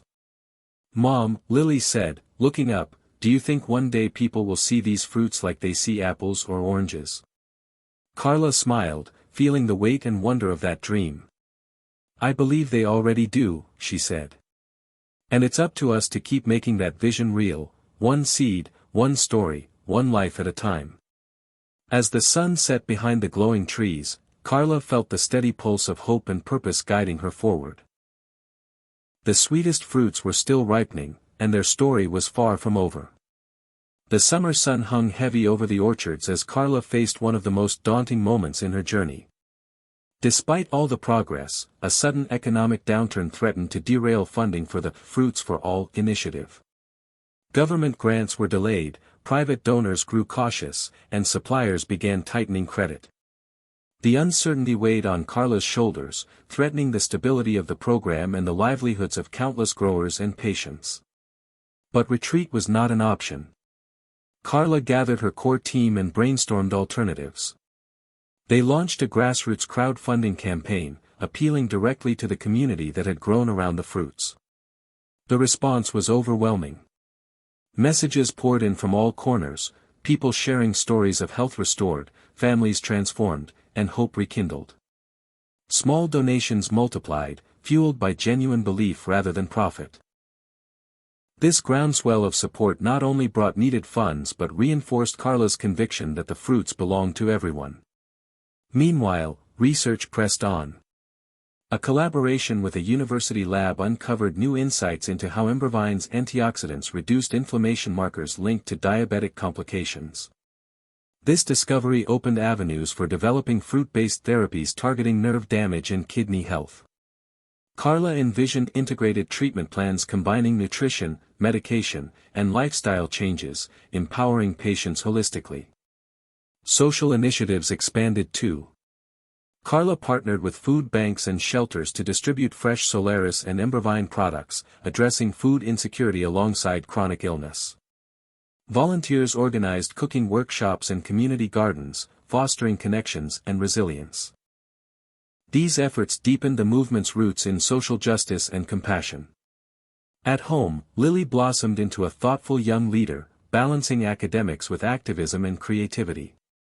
She organized a local youth summit focused on environmental health, inviting speakers, artists, and scientists to inspire peers.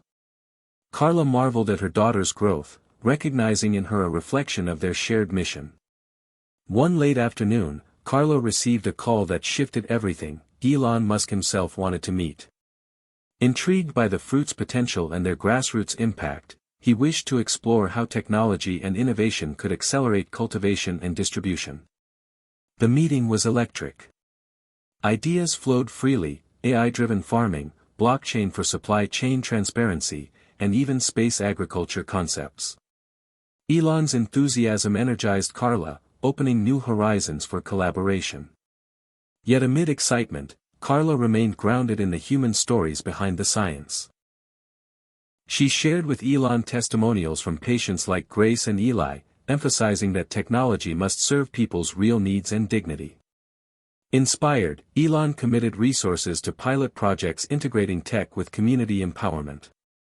As summer gave way to fall, Carla reflected on how far the fruits had come, from obscure remedies to catalysts for innovation, connection, and hope. The journey was marked by challenges and triumphs, but always by an unwavering belief in nature's wisdom and human resilience. Walking through the orchards with Lily, Carla felt a deep gratitude. Each fruit on those branches carried the weight of stories, struggles, and dreams. Together, they were crafting a legacy not just of health but of courage and love, a legacy that even Elon Musk found surprising and worth supporting. And as the first golden leaves fell, Carla knew their sweetest chapter was still unfolding.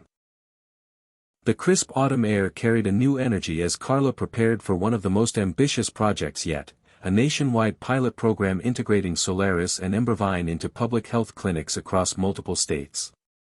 The goal was to demonstrate not only the fruit's therapeutic benefits but also how community engagement and education could transform diabetes management on a systemic level.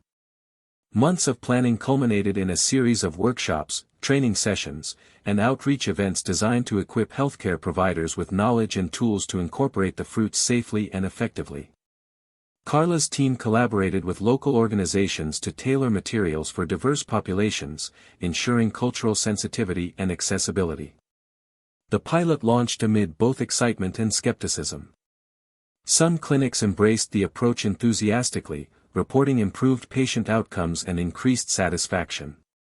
Others remained cautious, citing budget constraints and regulatory hurdles. Carla navigated these challenges by fostering open dialogue, sharing data transparently, and highlighting patient voices. One patient, Maria, a Latina woman juggling work, family, and diabetes, became a powerful advocate. Her story of how Embravine smoothies helped stabilize her blood sugar while reconnecting her with her cultural heritage resonated deeply. Carla arranged for Maria to speak at community forums, bridging gaps between science and lived experience. The pilot program also spotlighted social determinants of health, revealing how food deserts, stress, and economic hardship complicated diabetes care. Carla used these insights to advocate for integrated services addressing nutrition, mental health, and social support. Partnerships with local farmers markets brought fresh Solaris and Embervine directly to underserved neighborhoods, creating healthier food environments. Technology played a key role, too. Carla's collaboration with Elon Musk's team bore fruit as AI-powered apps helped patients track fruit intake, blood sugar levels, and symptoms, providing personalized feedback and encouragement. These tools increased engagement and adherence, demonstrating the power of combining traditional wisdom with cutting-edge innovation. Amid these advances, Carla faced personal trials. Her father's health declined, reminding her of the fragility of life and the urgency of her work.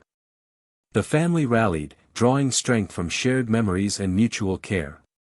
This experience deepened Carla's empathy and resolve to create a legacy of healing that transcended generations.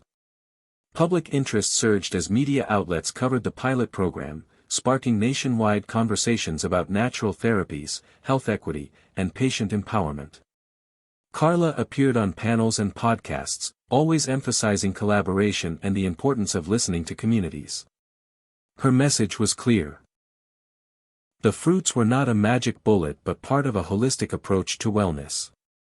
As winter approached, Carla and Lily celebrated small victories, a reduction in hospital admissions, improved quality of life for participants, and growing awareness across sectors. They hosted a community harvest festival, blending science demonstrations, art, music, and storytelling. The event embodied the movement's spirit, a tapestry woven from nature, culture, and compassion. Walking home under a starlit sky, Lily asked, "Mom, do you think we'll ever cure diabetes completely?" Carla smiled softly. "Maybe someday," she said. "But even if we don't, every step we take to live healthier, kinder lives makes the world better. That's the sweetest fruit of all." In that moment, Carla felt the full circle of her journey, a story not just about two sweet fruits but about hope, resilience, and the power of people coming together to heal. Spring arrived with a fresh wave of energy and possibilities as Carla and her team prepared to expand the Fruits for All program into schools, workplaces, and community centers nationwide.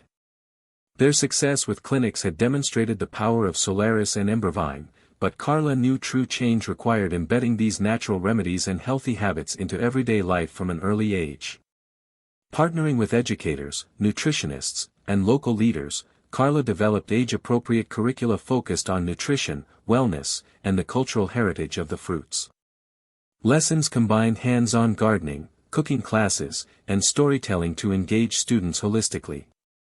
The goal was not only to prevent diabetes but to inspire a lifelong connection to health, environment, and community. In workplaces, Carla collaborated with companies to create wellness initiatives incorporating the fruits. Offering Embervine snacks in cafeterias, Solaris juices at meetings, and mindfulness sessions to complement nutritional changes. Employee feedback was overwhelmingly positive, with many reporting increased energy, focus, and reduced stress. These pilots provided valuable data supporting the fruit's role in comprehensive wellness strategies. Community centers became hubs for education and support, hosting workshops where people shared recipes, success stories, and challenges. Carla emphasized peer mentorship, recognizing the power of shared experience in sustaining motivation and overcoming barriers. One memorable gathering featured Eli, whose remarkable recovery inspired attendees and reinforced the movement's human impact. Meanwhile, Carla's collaboration with Elon Musk's innovation teams led to the launch of an interactive app that gamified fruit cultivation and healthy habits, appealing especially to youth. The app used augmented reality to let users explore virtual orchards, learn about plant biology, and track their own wellness goals. This blend of technology and nature education sparked enthusiasm across age groups. On the research front, new findings revealed that combining Solaris and Embervine with traditional diabetes medications improved effectiveness and reduced side effects, highlighting the potential for integrative care models. Carla advocated for updated clinical guidelines reflecting this evidence, promoting collaboration rather than competition between natural and pharmaceutical treatments. Despite progress, Carla faced persistent challenges, misinformation campaigns by skeptics, unequal access in rural areas, and ongoing climate threats to crop viability. She addressed these by strengthening community partnerships, investing in resilient farming practices, and amplifying transparent communication. At home, Carla and Lily's bond deepened through shared projects, from designing community garden spaces to co-authoring children's books celebrating the fruit's journey. Lily's youthful optimism and creativity revitalized Carla's spirit, reminding her why the work mattered. One evening, during a family dinner, Marcus shared news that several veterans groups had adopted holistic wellness programs inspired by Carla's initiatives, integrating nutrition, mental health support, and physical activity. This recognition affirmed the movement's reach and impact beyond traditional healthcare. As summer approached, Carla reflected on the evolution of the fruit's story. From their humble beginnings as remedies rediscovered to their role as catalysts for cultural change and healing. The fruits had become symbols of connection, to self, community, and the earth. Carla knew the journey was far from over but felt a profound sense of gratitude and purpose. Walking through the orchard with Lily, the sun setting behind golden leaves, Carla smiled and said, "This is only the beginning. Together, we're planting seeds for generations to come." Lily squeezed her hand, eyes shining with hope. "I can't wait to see what grows next." In that moment, surrounded by the sweet scent of Solaris and Embervine, Carla felt the promise of a sweeter, healthier future blossoming before them all. The crisp fall air brought with it a new wave of momentum as Carla's work with Solaris and Embervine entered a transformative phase. Years of dedication, research, and community building had yielded remarkable results, but now Carla faced a challenge that tested both her leadership and vision, the need to ensure the long-term sustainability of the fruit's impact as the movement grew global. Carla convened a summit with international partners, scientists, growers, and advocates, all united by the mission to make these sweet fruits a universal tool against diabetes and related illnesses. The gathering was a vibrant tapestry of cultures and expertise, highlighting the fruit's potential to resonate across diverse populations and environments. Discussions focused on creating an open-access knowledge base, where data, best practices, and innovations could be shared freely, promoting equity and collaboration rather than competition. Carla championed the importance of protecting indigenous knowledge and respecting traditional cultivation methods, ensuring that expansion would not come at the cost of cultural erasure or environmental harm. As part of this global vision, Carla initiated programs to empower small farmers in vulnerable regions, providing training, resources, and market access to cultivate Solaris and Embervine sustainably. These efforts aligned with broader goals of food sovereignty and climate resilience. Back home, the fruit's influence permeated new areas of life. Wellness retreats centered around the orchards offered immersive experiences combining nutrition education, mindfulness, and nature connection. Participants reported not only improved physical health but deep emotional and spiritual renewal. These retreats became pilgrimage sites for those seeking holistic healing, reinforcing the fruit's symbolism of renewal and hope. Meanwhile, Carla's daughter Lily began pursuing studies in environmental science, inspired by her mother's example and eager to contribute to the legacy. Their conversations often explored the interplay of science, ethics, and activism, weaving a rich dialogue across generations. One pivotal moment came when Carla received an invitation to speak at a major global health summit. Addressing an audience of policymakers, scientists, and activists, she shared the fruit's journey, melding personal stories, scientific breakthroughs, and community impact into a compelling call to action. Her message resonated widely, sparking commitments to integrate natural remedies and community-driven approaches into mainstream health policy. Despite these successes, Carla remained vigilant against complacency. Climate change continued to threaten orchards, and political shifts sometimes endangered funding and support. She mobilized networks to advocate for policies prioritizing environmental stewardship and health equity. Personal challenges also surfaced. Balancing global leadership with family life required constant negotiation and self-care. Carla's husband Marcus and daughter Lily provided grounding and inspiration, reminding her of the human heart at the core of all endeavors. In quiet moments walking the orchards, Carla reflected on the winding path that had brought her here, from a worried mother searching for solutions to a visionary leader shaping a movement. The fruits had taught her profound lessons about resilience, interconnectedness, and the power of hope.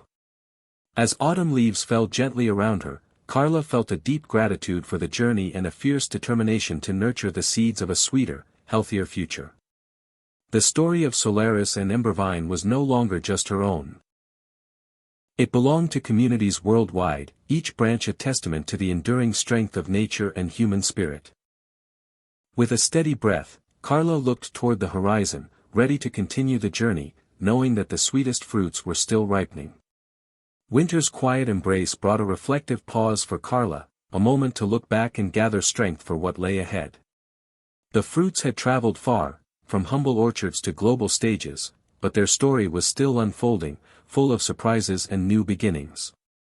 One chilly evening, as snow gently dusted the trees, Carla received a letter that rekindled a long-buried hope. It was from a former patient, Marcus, a man whose life had been transformed years earlier by Embervine. Diagnosed with diabetes and facing complications, Marcus had found renewed health and purpose through the fruit. Now, he was reaching out to share his own journey as a community organizer, inspired to give back and spread the fruit's healing power. This letter was a poignant reminder of the ripple effect Carla's work had ignited. How one person's health could spark a movement touching countless lives.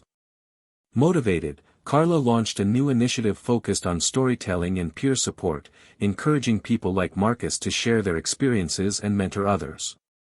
This human connection became the heartbeat of the movement, grounding scientific progress in real-world resilience and compassion. Meanwhile, research continued to deepen understanding of the fruit's mechanisms. A breakthrough study revealed that compounds in Solaris not only stabilized blood sugar but also enhanced gut microbiome health, opening pathways for improved digestion and immunity. This discovery broadened the fruit's therapeutic potential, inspiring Carla to explore integrated health approaches that honored the body's complexity. Collaborations with nutritionists, microbiologists, and holistic practitioners flourished, enriching the program's scope. On the environmental front, Carla worked with agricultural experts to implement regenerative farming techniques that restored soil health, conserved water, and increased biodiversity. These practices ensured that Solaris and Embervine orchards would thrive sustainably, even amid climate challenges. Community workshops taught growers these methods, fostering stewardship and connection to the land. At home, Carla found solace in family moments, quiet dinners, walks in snowy orchards, and heartfelt talks with Lily and Marcus. The bond strengthened through shared purpose and love, fueling Carla's resilience amid external pressures. One particularly meaningful night, Lily presented Carla with a handmade journal filled with sketches, poems, and reflections on their journey. It was a testament to growth, hope, and the legacy they were building together. As winter deepened, Carla reflected on the overarching message of the fruit's story. Healing is not linear or isolated but a dynamic, interconnected process involving science, community, environment, and spirit. The sweet fruits symbolize this holistic truth, a reminder that transformation emerges from patience, care, and unity. In a world often fractured by division and despair, Solaris and Embervine stood as beacons of possibility.